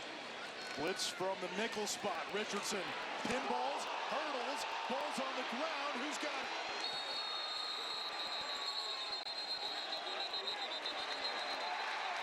Oklahoma State football. And is that the play that swings the pendulum for the Cowboys? Dylan Smith covers it up. All they needed was a little bit of momentum. Let's see if the guys in the black uniforms can take advantage. Or what a heck of a tackle by Parker Robertson to get to kind of upend Richardson. The ball goes on the turf. It looked as though a Tulsa player, Zion Booker, was going to come up with it, but it is indeed Oklahoma State football. Andre, you think of some of Mike Gundy's best teams in Stillwater. Maybe statistically in terms of yardage, not the best defensive numbers, but they were always able to get takeaways as Rodney Fields gets the call on 1st down and brings it inside the 40. Yeah, I like the idea of taking a shot when you get sudden change and you're already in plus yardage territory. You need a big play to kind of energize and boost this offense's confidence. An opportunity might have been missed there. On 2nd and 7. Right back to Fields. 2 yards shy of the marker. Coney, another tackle. Ray Coney came into the game averaging 12 tackles per game. Only Isaiah Chisholm of UCLA with a higher tackle per game average. Quick throw to the outside, and that's a 1st down. Cam Abshire, 1,000-yard receiver in the D2 ranks last year, but a flag. Personal foul, roughing the passer, defense, number 16. Penalties have to Things are unraveling slowly for this Tulsa group. All of a sudden, you get a roughing the passer, it's going to be about an additional 15 yards. And, I would tell the officials on the basketball court, that's a play on. That's not a foul. Devin Robinson, who plays that hybrid nickel linebacker position, the star, called for roughing the passer. Oklahoma State inside its own 15. Deepest they've been in the ball game. Floors to the air. Out of the backfield, this is Freddie Brock the 4th for a yard. Freddie Brock got the start of the Oregon game 2 weeks ago. He's played at Maine as well as Georgia State, went for over 1,100 yards at both places.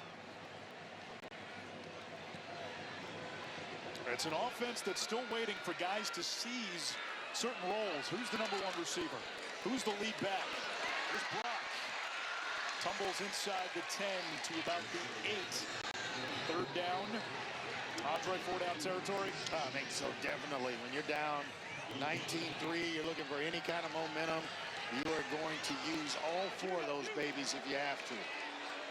Quick throw. That's caught. It's Rigby.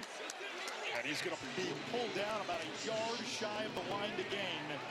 4th down and about a yard. Yeah, Elijah Green, he has got a very bright future, just a sophomore, but a long corner at 6'2", weighing in at about 195 pounds, a willing tackler, and he's great in coverage. He's Tulsa's best cover man. Kason Carpenter comes in as an eligible receiver. The handoff to Fields. Does he get there? Based on the spot, no, and Tulsa with a defensive stand.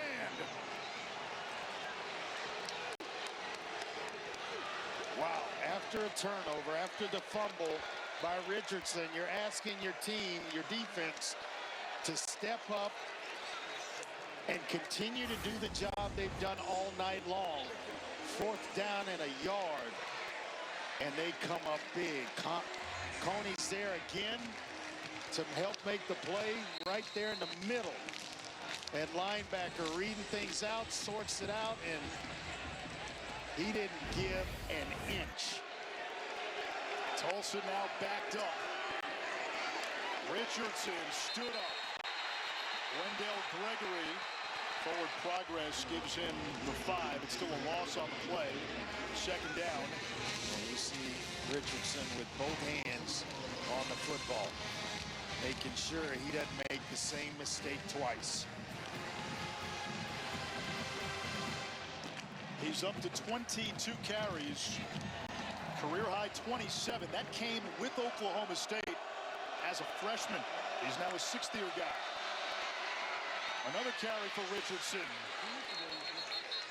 Out to the 12, 3rd down. Oklahoma State embarrassed last time out 2 weeks ago, 69-3 against Oregon. Beat UT Martin in the opener. Ended last season with a 52-0 loss to Colorado. Good to see Brian McCoy Jr. back in the game. He left earlier with an injury. They go to the edge. And a great tackle in space by Trip White to deny Richardson. And for the first time tonight, Tulsa will punt. They see the punter, Angus Davies, trot onto the field. I thought maybe Richardson had a chance to outrace the defender to the 1st down marker, Trip White, but he elected to lower his shoulder and try to run over him, and was tackled well before the 1st down marker. The Australian Angus Davies just gets it away. Freeman retreating inside his own 35. And tackled at the 35. Davies flips the field. He had an 80-yard punt in the season opener. ABC College Football Saturday. Number 22 Auburn going to Oklahoma. Then you got Florida at number 4 Miami. Hurricanes, one of the teams holding up the ACC in the early going, and Florida needs a win. Tough go of late for Billy Napier. 2 losses already for the Gators.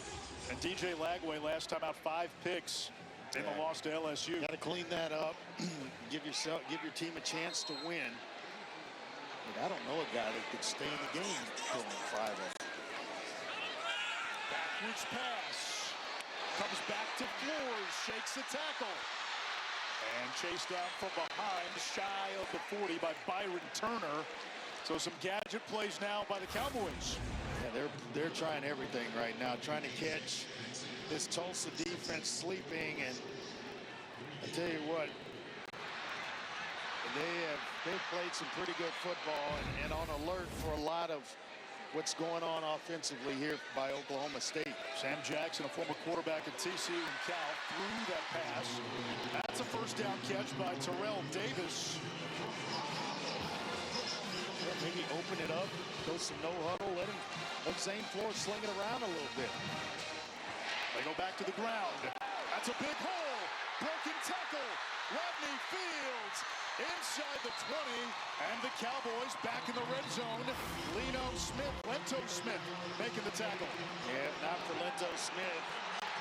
This may be a house call. He came out of nowhere, showing some speed, was able to get Fields on the ground. A career-high 95 rushing yards for Fields. Cowboys keep it on the ground. And they pick up about 4. It's Fields again after going for 35 on the previous rush. Now you got to put one in the end zone. There's the offensive coordinator, Doug Meacham.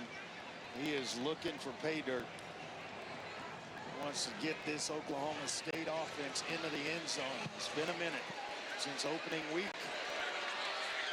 Meacham, an alum, Mike Gundy's former lineman in their playing days. Not much going on for Freddie Brock. 3rd down in the waning seconds of the 3rd quarter. Field goals won't do it. They need a quick strike at some point to help them out. I know you made mention earlier it's a 2-score game, but it just doesn't feel that way, the way Tulsa has kind of dominated this thing to this point.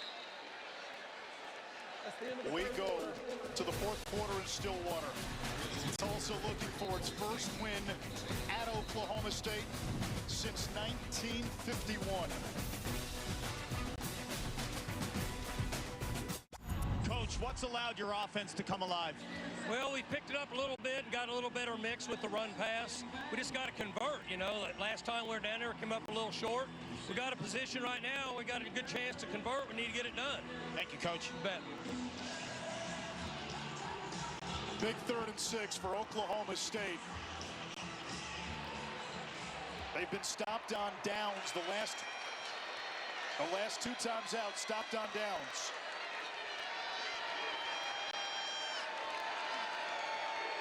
Flores out of the gun.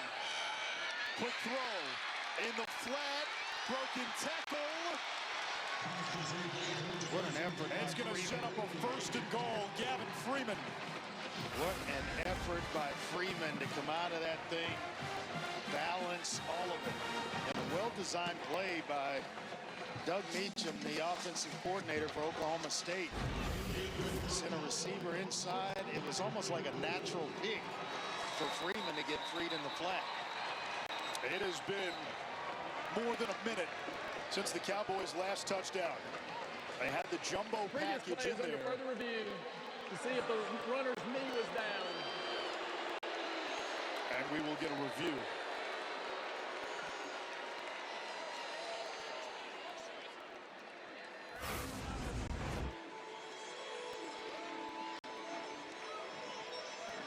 I think they're reviewing his knee, and it was indeed down, shy of the 1st down marker. Anish, it is crystal clear with that last look. Let's bring in Matt Austin. Yeah, Anish, I think Andre nailed it. His knee was definitely down, looked like about the 6-yard line. So the ball will be placed maybe a little bit inside of that. But they're definitely going to bring this one back, and it's going to be 4th down. We talked about it at the beginning of the broadcast. A lot of noise locally and nationally surrounding Mike Gundy's future. Yeah. Big 4th down for the game, for the program, and the head coach. I think so, and that's a long 2 yards if indeed it is overturned. We saw him come up short on 4th and 1. After review, last time the runner was down by rule at the 5.5-yard line. It'll be 4th down. Now, the replay evidence was obvious and clear. So 4th down again for Oklahoma State. They have been stopped on 4th down the last 2 times with the ball.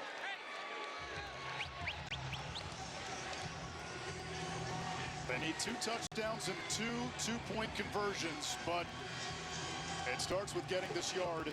Rodney Fields at 99 yards rushing is the running back. Where do you go here, Andre? I may just go quarterback sneak and go mano a mano, but my favorite formation, not. Freeman in motion. Floors, keeps, reaching. Touchdown, Oklahoma State. First career touchdown for Zane Flores. And the Cowboys will go for 2. Usually it's a handoff, which makes for a beat and allows for penetration. Flores goes right. I mean, he is following blockers. He immediately gets downhill, almost like, you know, he's under center, handing off to a back coming downhill, and that allows him to pick up blocks, get himself into the end zone, and Oklahoma State on the board, Anish, with a touchdown. Previous plays You know how much I can't stand the shotgun in short yardage situations. Now they're going to review to see if Flores was down before he crossed the goal line. Clearly had the line to gain, so worst case scenario, it's 1st and goal. Where's the ball when he goes down? Knee down. Matt Austin, that angle, it's tough to tell. Right here, is that enough to call the play back? Doesn't even feel like you could see the ball.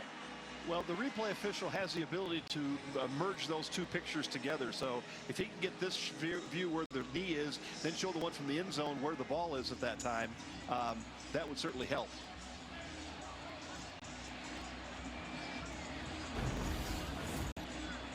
You got a team in Oklahoma State, Andre.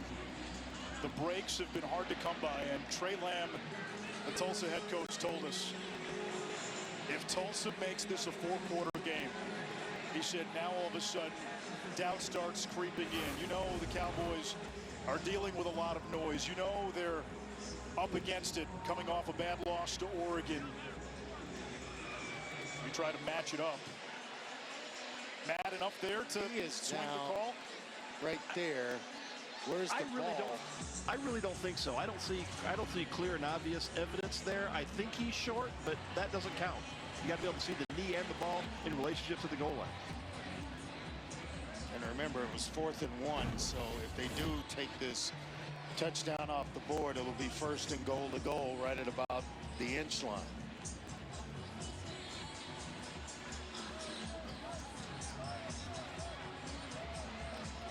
Mike Gundy's team importing 62 new players.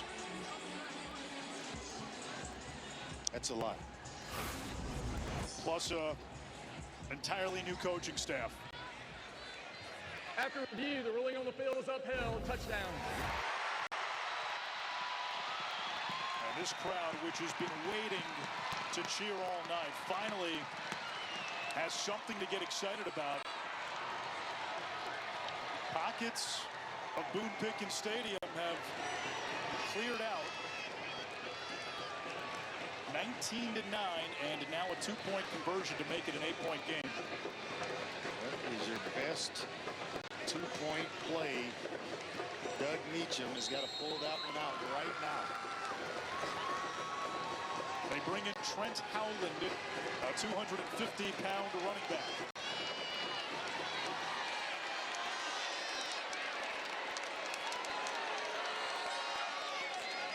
Low snap. Flores on the move. Throws it. Picked off in the end zone. And that makes it a 2-score game. Still plenty of time left. 14-14 to go in the 4th quarter. We had a lot of mayhem on Friday night a year ago. We might be in store for more here in Stillwater tonight.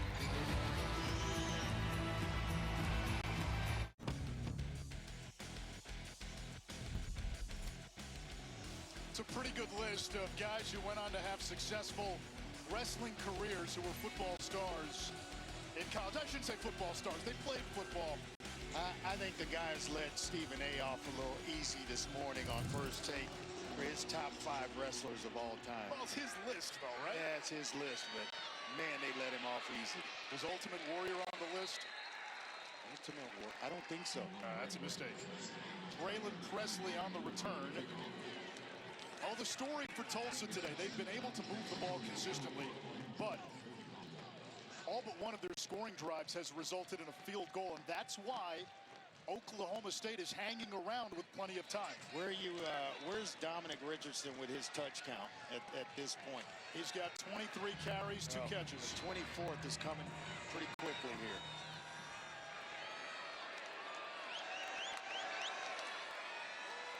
There it is. With a jump cut. Big seam. Still going. Has midfield and rumbling into Cowboy territory where Tulsa has lived tonight. Excellent job up front of run blocking and then sticking that left foot in the ground and making a nice cut right upfield is Dominic Richardson. Hey, put this team on your back is what he's saying. Hey, give it to me. Give me the rock. I've got more than just a little bit left. I got a few more carries left in me. Up to 118 yards rushing.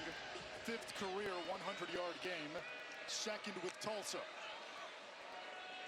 They go to the tight end, Foley. Cut down to the TFL. Robertson is the one guy who's made some plays in space for Oklahoma State. Yes, he is. He backed up. Terry Rucker last season has stepped in nicely and has filled those shoes. He's played a nice ball game tonight. Rockwall, Texas. 2-time captain, originally a walk-on.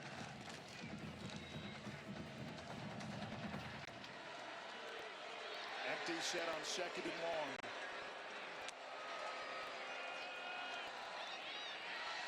Hayes finds Zion Booker.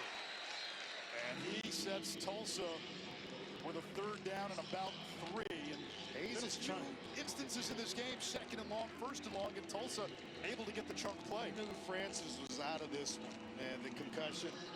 Hayes is trying to make it tough to turn those keys back over to Kirk Francis when he is indeed healthy and ready to go. He's playing a phenomenal game right now for Tulsa. 4-down territory for Tulsa. Hayes, the zone read, caper! Cale Smith with the TFL. And now the decision gets real for Trey Lamb. It's 4th down. Does a nice job and an excellent read, pulling it out because Trip White was there to take away Allen, the back, and that forced Hayes to keep it, but nowhere to go.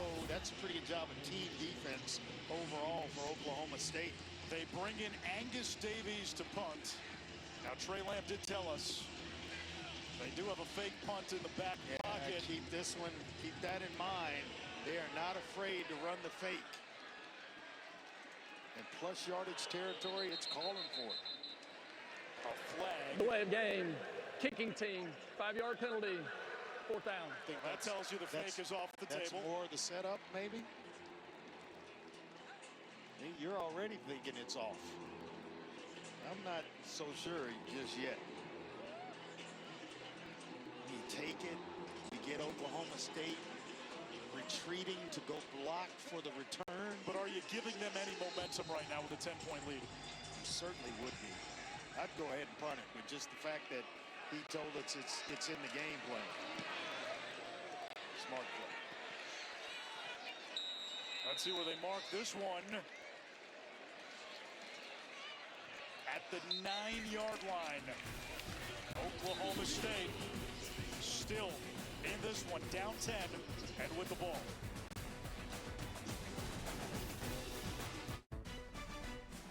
ESPN College Football Primetime is presented by Ram, official sponsor of the College Football Playoff. Tulsa's been unable to put Oklahoma State away. The Cowboys in desperate need of a win. It has been more than a year since Oklahoma State defeated an FBS opponent, and that was Tulsa, September 14th of last season. 0-9 in the Big 12 last year. Beat UT Martin to open the season, and then got vaporized by Oregon 2 weeks ago. Had a bye week. Starting quarterback Hoss Haney out indefinitely with a foot. Zane Flores making his 2nd career start today. 16 out of 23. They didn't want him to have to be Superman today. Team down 10 here in the 4th quarter, looking for running room. And wiggles across the 15 to about the 18. Nice pickup on 1st down. Yeah, well, they talked about how Hoss Haney and his ability to make plays with his legs. And he said, hey, we just wish Flores was a little bit faster. He's been fast enough tonight in this one and making plays with his legs. 51 yards rushing. Low throw. And Fields had to go down to make the catch. But he does have enough. Yeah, he's got enough for the first down. If you're Oklahoma State, you need more of this. Moving the chains and two plays or so to get first downs. That way you're getting yourself down the field quickly, and then maybe mix in a big play in there. For Tulsa defensively, you can't give up big plays. And that's what led to the previous touchdown. Fields, boys, he had a big game. A gain of a dozen. Over 100 yards, first career 100-yard game. Andre, we were here a couple of years ago. Oklahoma State was 2-2. They had lost at home to South Alabama coming off a bye. And remember, Mike Gundy reconfigured his offense, went pistol, and Ollie Gordon was introduced to college football. That's Fields again, and they're giving Fields the opportunity. Ollie Gordon still scoring touchdowns. We saw it last night. Yeah, or last night, rather. So they're giving Fields the opportunity to be the bell cow, the lead back in this offense, and really the focal point of this offense. He has really stepped up and answered the bell for this team, this offense. They're going to need more of it as we get closer to 9 minutes, but at some point they need a splash play in this drive. Over the middle on the slant, broken tackle. And all the way to midfield. Terrell Davis, a gain of 17. Which is super soft coverage in the zone by Tulsa. And early in the game, that was not there. Here comes Freddie Brock, the fourth. Rumbles inside the 45. Starting to see the entire offense play with a little more confidence. The offensive linemen poking their chest out a little bit. The backs running a little harder because there's a little bit more daylight in which to run to. And then Flores, he's playing better in the second half. Flores moving the pocket. Coney with the pressure, flag There's down. a hole coming. Certainly think of Schick, Bob Schick, the left guard, just grabbed a handful of jersey. Holding offense, number 76. 10-yard penalty, replay second down. I mean, just a handful of jersey. Got beaten early off the snap. And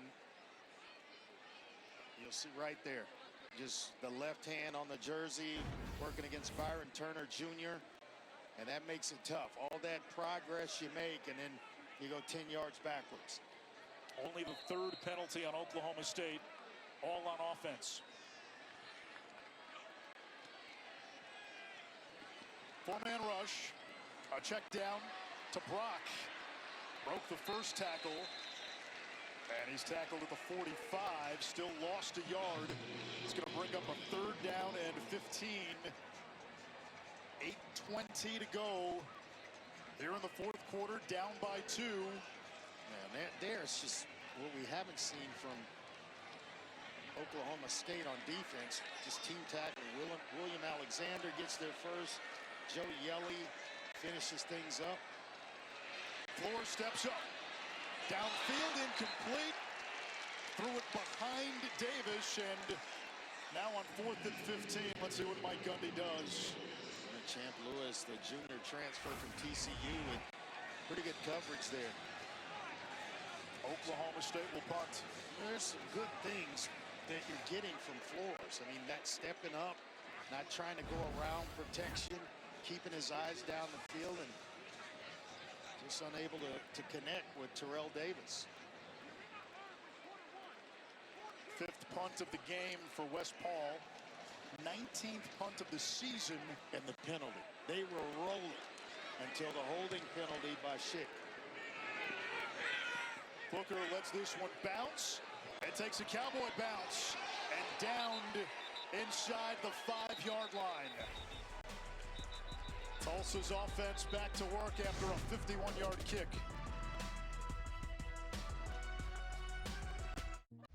Today's dependable player brought to you by Mavis Tire. No doubt about it. It's Dominic Richardson. He has put this rushing game, or the running game of Tulsa, on his back. Some nice runs, especially when they needed it the most. His best, this one.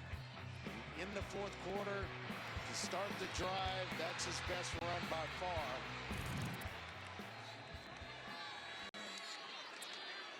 On first down, Richardson falls across the 10. Oklahoma State has been better defensively in the second half. Is it as simple as they haven't missed as many tackles?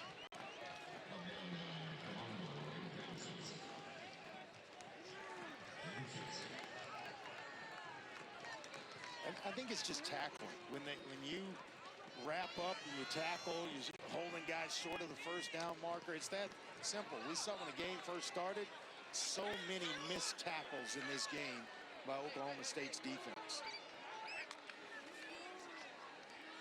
Hayes on second down. Little check down pass. Didn't have enough helium.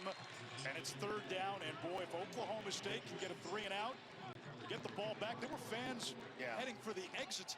7:04, 10-point game. College football, we have seen wilder things. There's plenty of time left. We have the 2-minute timeout yet to appear. So there's 3 timeouts for Oklahoma State as well as the 2-minute timeout. That's an eternity in college football.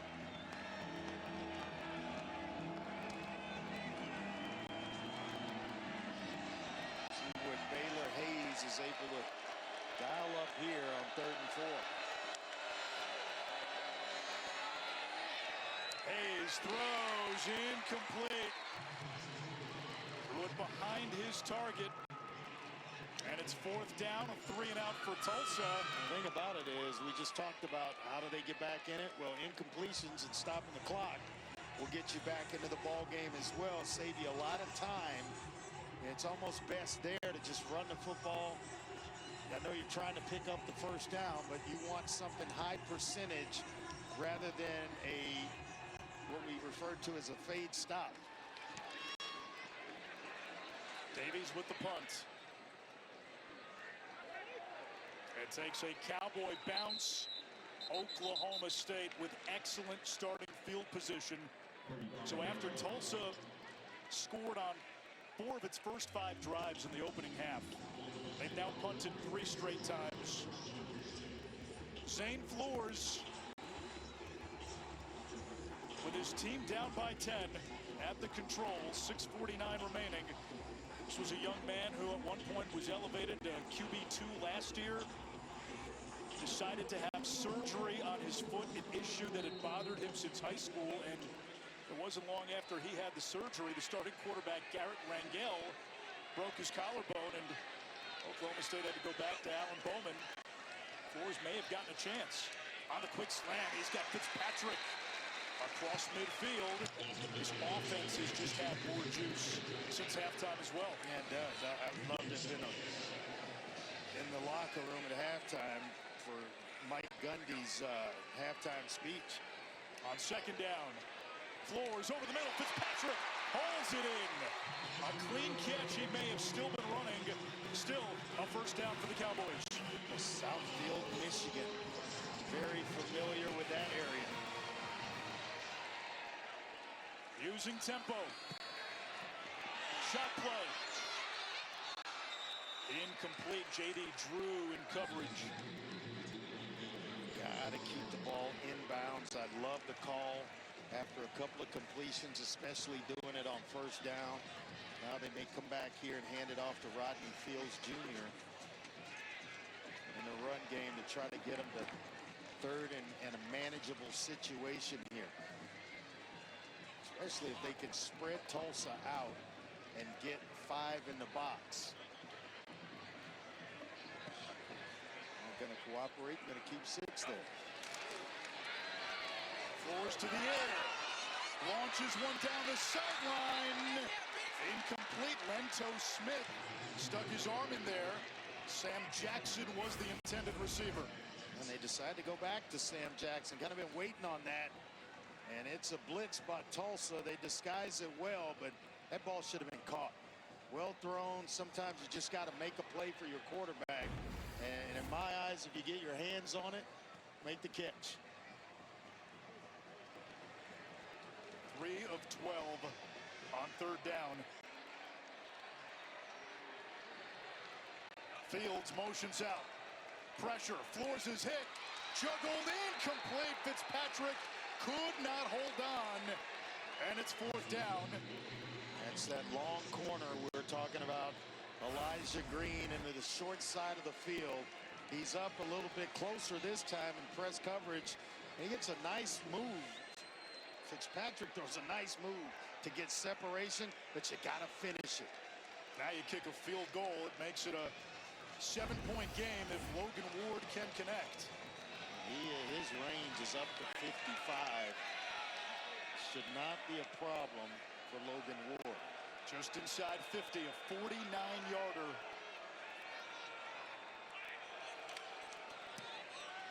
Kick is up. And good. We got a ball game. 5:49, one-score game. We have a ball game, my friend. Oklahoma State scored a field goal on its opening drive. Tulsa then scored on 4 consecutive possessions, but the Golden Hurricane missed opportunities in the first half to really open up a cushion, to force Mike Gundy and this offense to be one-dimensional.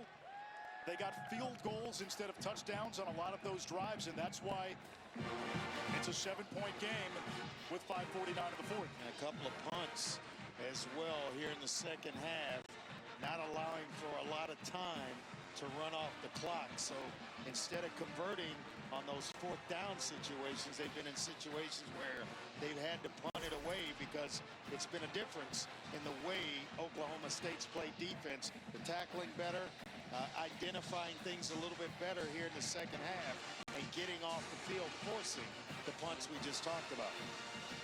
You saw Baylor Hayes a moment ago. Last year he was at ETSU as a true freshman. Started 1 game against VMI, now in the heart of Big 12 country at Oklahoma State. For the first-year head coach who recruited him to ETSU, and then he followed Trey Lamb to Tulsa. Presley ambushed shy of the 20-yard line. That's been the other factor. Starting field position for Tulsa the last few times out. Yep. They've been backed up. It had to go the length of the field, but Richardson has provided some breathing room when they have been backed up at times. And so I'm thinking they lean on him. They're going to take it away, take it out of the hands of Baylor Hayes a little bit, and rely on the senior Richardson, the running back. What's that count? Where is he now in the count in terms of touches?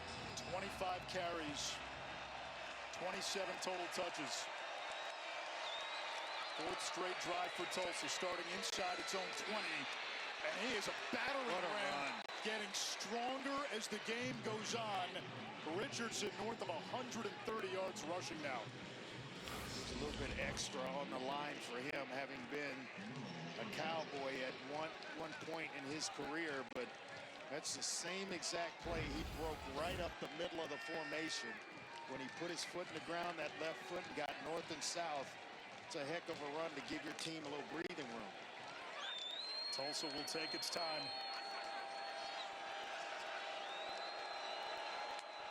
The tight end Foley in motion.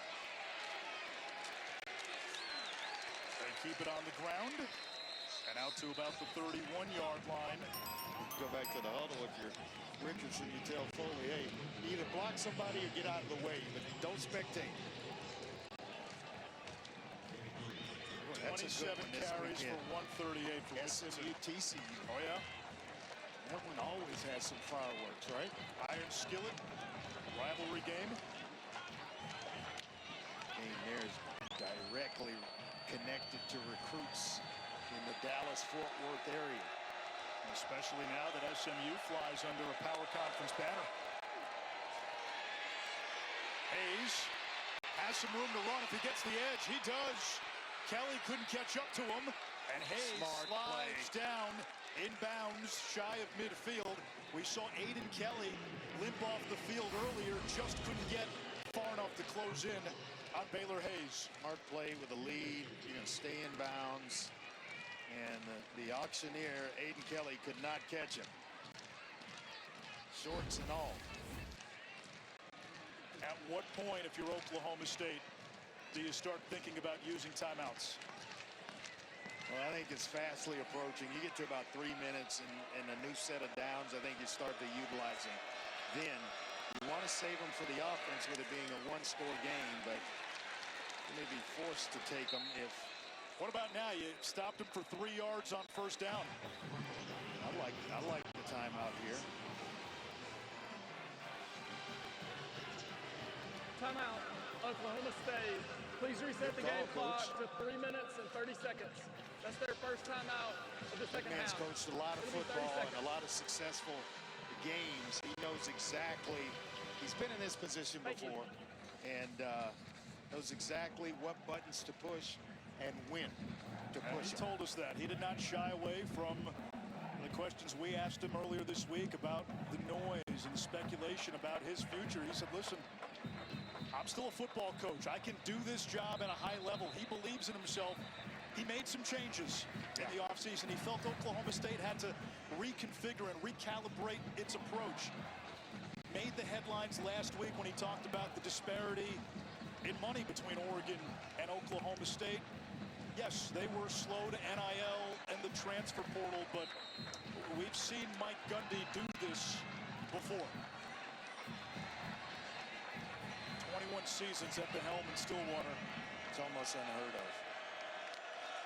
Second down and 8. Handoff to Presley, another former Cowboy. Now it's 3rd and 2, and if you're Tulsa, they told us they didn't come here to be close. They came here to win. I got to imagine they're in a 4th and 1, 4th and 2, and they think it's a play to win the game. They're going to go for it if it gets there. I agree with you when it was a 2-score game. When it's now the way it is and it's set up, I think they punt. If they come up short here on 3rd down, he's going to punt the football. You think so? That gives Oklahoma State a short field, and all they need is a touchdown to tie it and take this baby to overtime. 2 points, and they win the game. So I think they're going to rely on their defense, try to punt them down inside the 10-yard line, and force a quarterback in Zane Flores to go the length of the field to beat him. I think that's the play. I think it's going to be only making his second start. Yep.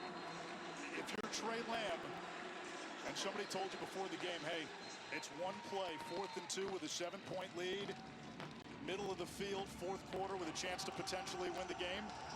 If you gave him that option before the game, I think he takes it, Andre. It's a lot easier to make that decision before the game and when the game is being played. Well, they pick up 2 here, then it makes the decision awfully easy. It's going to go to number 21 right here.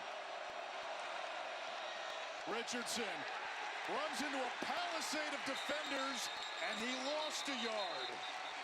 So no positive traction now. It's 4th down and 3. And what does Trey Lamb do? Will he send in the punt team? He may leave his offense on the field. Hard count? Try to hard count Oklahoma State off sides. And Mike Gundy does the proper thing in spinning a timeout to not allow that time to run down, forcing Trey Lamb to go ahead and put his punting unit on the field. And Andre, this is 4th and a yard. Had they picked up a yard, maybe different. You lost a yard. You just lost the line of scrimmage. This may change the math. Well, I think if he'd have gotten right back to the line of scrimmage and it was 4th and 2, he would punt it away. You're not going to give Oklahoma State the football. They're at the 48-yard line or so, wherever that thing's spotted, 47 and a quarter. Angus Davies, the punter, will come out. Now, he did tell us there was a fake punt in the works for this week. It would be very surprising if they pulled it out here. Could even see a delay to give Davies more time. Oklahoma State out of timeouts. They still have the 2-minute timeout.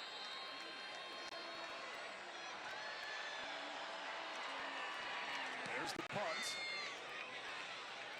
Fair catch called for, made by Freeman near the 10-yard line. 3:13 to go. Cowboys out of timeouts. The only way the clock stops is that 2-minute timeout that I've been howling about for the last couple of minutes. Zane Flores and this Oklahoma State offense have come out of their slumber in the second half. Been impressed with him making his second start. I think I'm more impressed with his ability to make plays with his legs that they didn't feel he could do on a consistent basis unless things were wide open. He's been tough. He's shown some grit, and he's made some plays. Let's see if he's got a couple more to lead his team down the field and maybe tie this thing up. 3:13 to go. Flores over the middle, has a receiver. It's Will Money. Big first down, big chunk play to get the drive started. Second catch of the year for Will Money. And a nice throw, time-wise, by Flores. Flores launches, a lot of contact. Incomplete. Looked like Champ Lewis was tugging on the jersey of Cam Abshire, and no flag. They got some good-looking defensive backs in this program at Tulsa. Hey, he's got a handful of jersey. That's interference all day long. Easy interference call. How do you not call that holding at the least? Got away with one there, Champ Lewis. 2:48 left.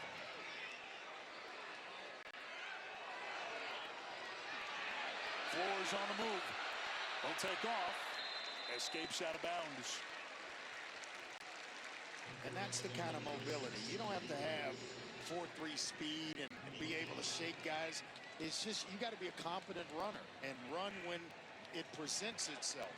There, nice job by Flores. Everything's covered up. They give you an avenue to run, and he makes a play, gets out of bounds to stop the clock.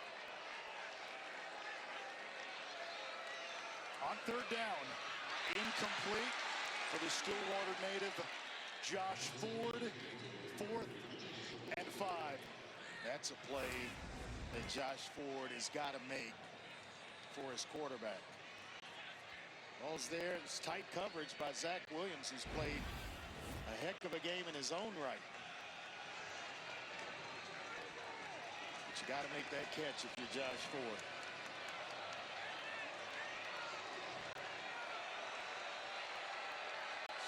Here we go. There's the blitz. Flores off his back foot, underthrew it. He had Fields open. Tulsa takes over on downs. And I mean wide open, Anish. Oh my goodness. How Ford slips out, and he's unaccounted for because of the blitz. You got the guys coming. The linebacker gets picked off, and he is wide open. Hudson Ball had the responsibility of peeling off and taking Rodney Fields. It's the bad throw there by Flores and a bad time to have one. And you can only imagine what's going through Mike Gundy's head. 2:16 left. There's still the 2-minute timeout. This play will get us there. Richardson, the bell cow. That will take us down to the 2-minute timeout. No more timeouts for Oklahoma State.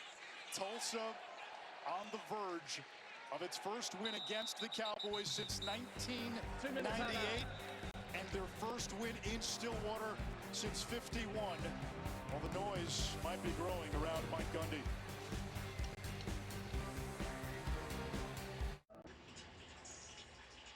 It's college football primetime presented by Ram Trucks.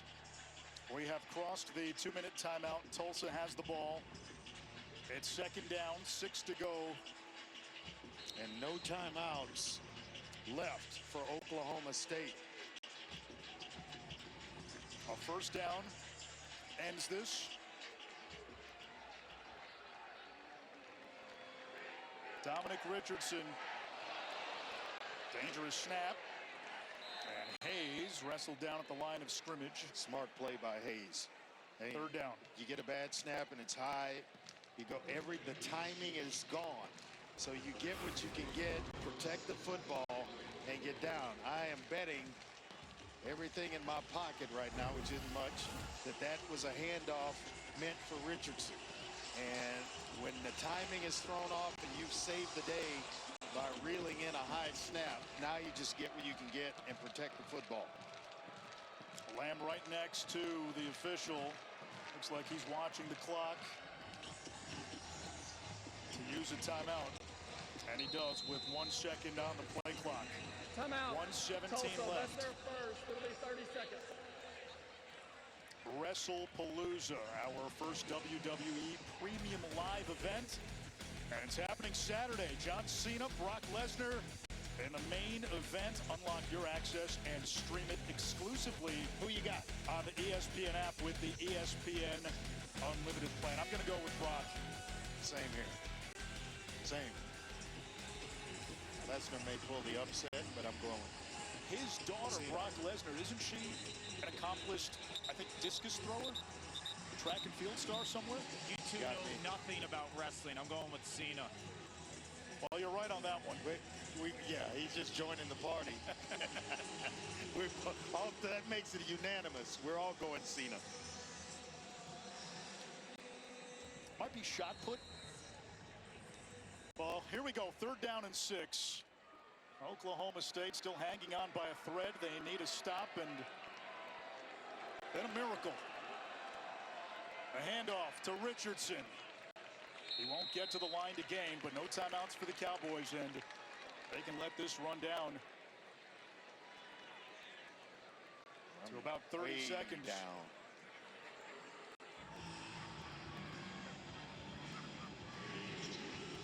If Oklahoma State loses tonight, the noise around Mike Gundy will surely amplify. This was a game that, coming off a bye, I think Cowboy Nation looked at and said, it's a chance to get right.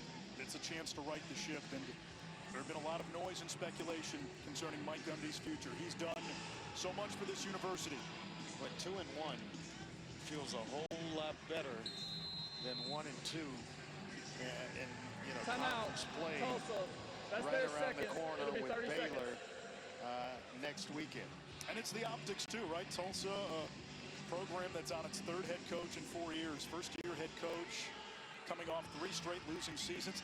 A Tulsa team that lost to New Mexico State, lost to Navy, despite having an early lead in that game. And part of the reason at the top, when you heard me say, be careful what you ask for, with Philip Montgomery, this was, bowl games every once in a while and every couple of years and contending for conference championships. And then they run him out of town, and it's been 3 in the last 4 years.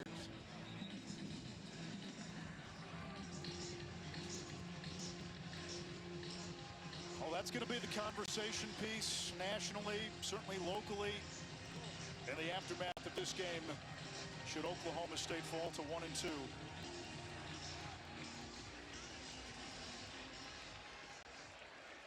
They're going to try a field goal here to make it a 22-12 game. This is a 50-yarder for Seth Morgan, who has made 4 tonight.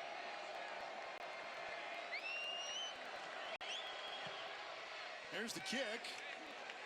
It is no good. Still 26 seconds to go. Now, Oklahoma State doesn't have any timeouts, but that missed field goal gives the Cowboys a much, much shorter field to work with instead of maybe being backed up at the 20-yard line or worse, had you punted. Punt it, let it go. You're basically telling your punter, do not punt it to the return man. It goes out of bounds. We play and live with the ball wherever it's spotted down around the 10, 15-yard line, so whatever it was. But this is a whole different deal. The door is still ajar, 26 seconds, but no timeouts. Flores throwing to the sideline. Incomplete. No, it is a catch. They call it a catch. They call it a catch.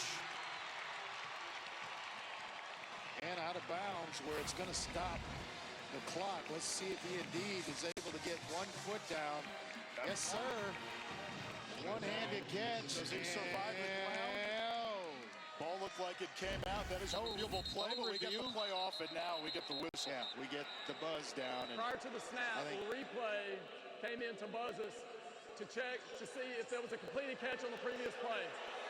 Let's bring in our rules analyst, Matt Austin. Matt, surviving the ground is a part of this. What do you see? Yes, it is. He definitely has to survive the ground. It did look like the ball. I mean, it was a great catch. He did 1 foot down, had the ball in one hand. If he just could have brought that ball into both hands, I think he would have secured it. But since it was loose like that, it did look like it came loose when he hit the ground. So they're going to overturn that incomplete pass. Oh, what an effort, though, Matt. I mean, as you mentioned, that's a converted quarterback. Sam Jackson. Yes. But from that other angle, you see the ball hit the ground, roll around, and then back into his chest. Yep. Jackson played quarterback at a couple of power conference schools in Cal and TCU. Then Auburn last year moved him to wide receiver. What a catch. Now, what an effort, though. Can't call it a catch, but what an effort.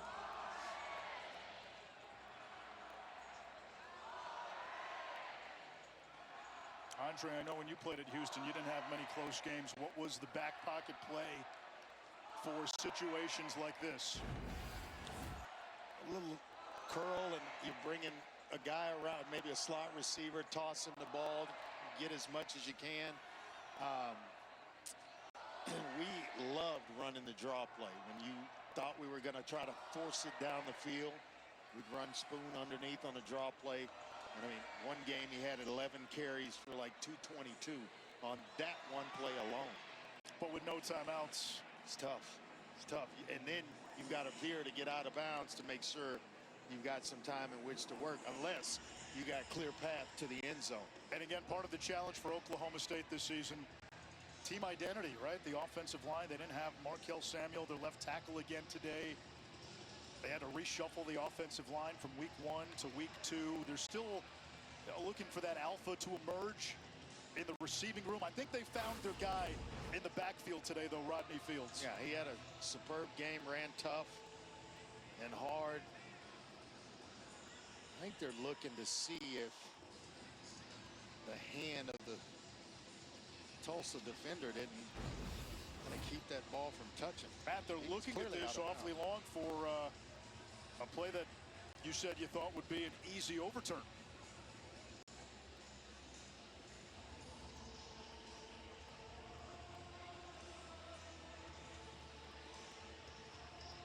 One hand all the way through the process, that's one of the best catches I've ever seen.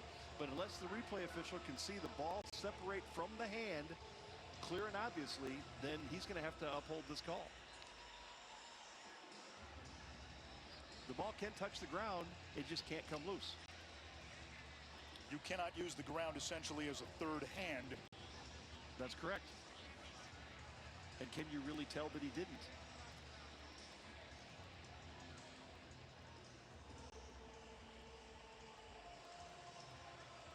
In my opinion, if it's this close, they got to have to let it be upheld. They've looked at it for a long time now. This much time on it. I'm with Matt now. I think this may hold up here. Now, before this season, you had confirmed in stands. Now it's just upheld.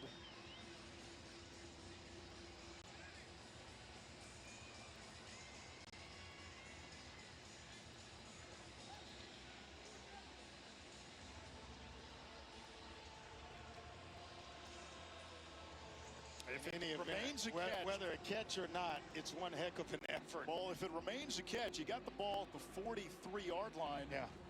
With no timeouts, you get a quick out, and you might have a play or two, a Hail Mary chance after that. Oh, depending on what they decide to run, you could essentially get 3 plays running 20 seconds. Now, if you're running down the field and, you know, eating up clock, that's different, but you can get 3 in 20 seconds run relatively easily, I would think. They continue to look at this replay. And the review continues. Yeah, at this point, aren't you just looking for a reason to overturn it? This long?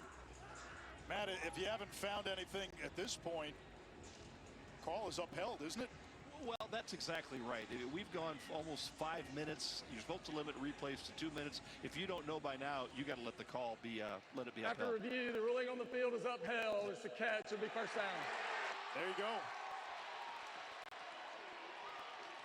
What a catch it was. All right, Andre, so now how does Oklahoma State manage these final 20 seconds?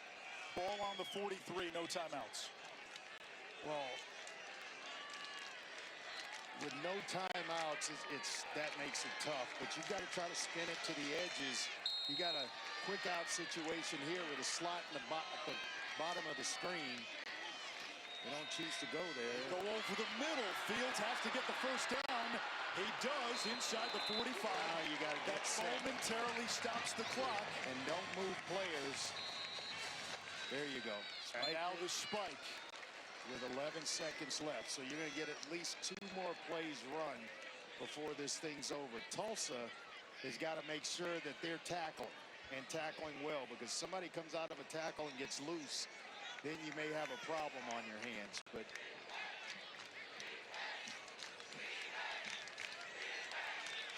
11 seconds left, second down. And essentially could run the same thing, spike it again, and then but it's got to be for a first down. Tulsa rushes 3, they drop 8. A lot of time going off the clock. Floors, heaves toward the end zone. Batted down.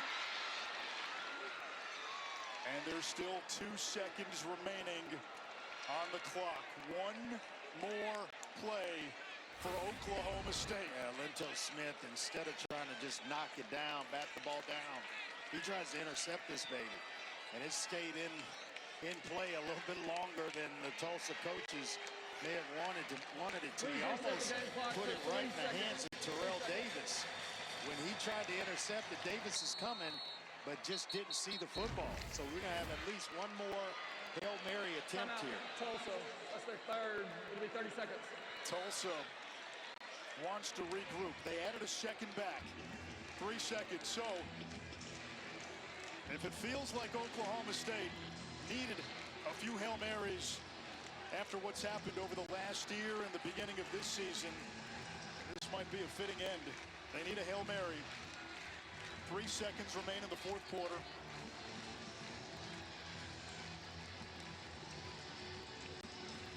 Been a tough last year and a change for Mike Gundy in Stillwater. Well, one thing's for sure, Zane Flores can get the ball to the end zone.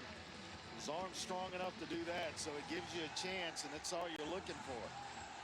Who's the big receiver? Who's the guy that can go up? Fitzpatrick.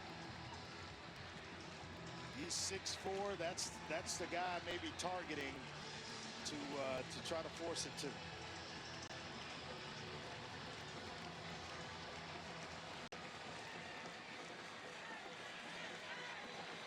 Here we go.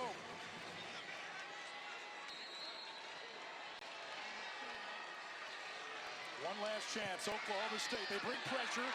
Receiver Fitzpatrick wide open. The lateral. Freeman still going and finally forced out.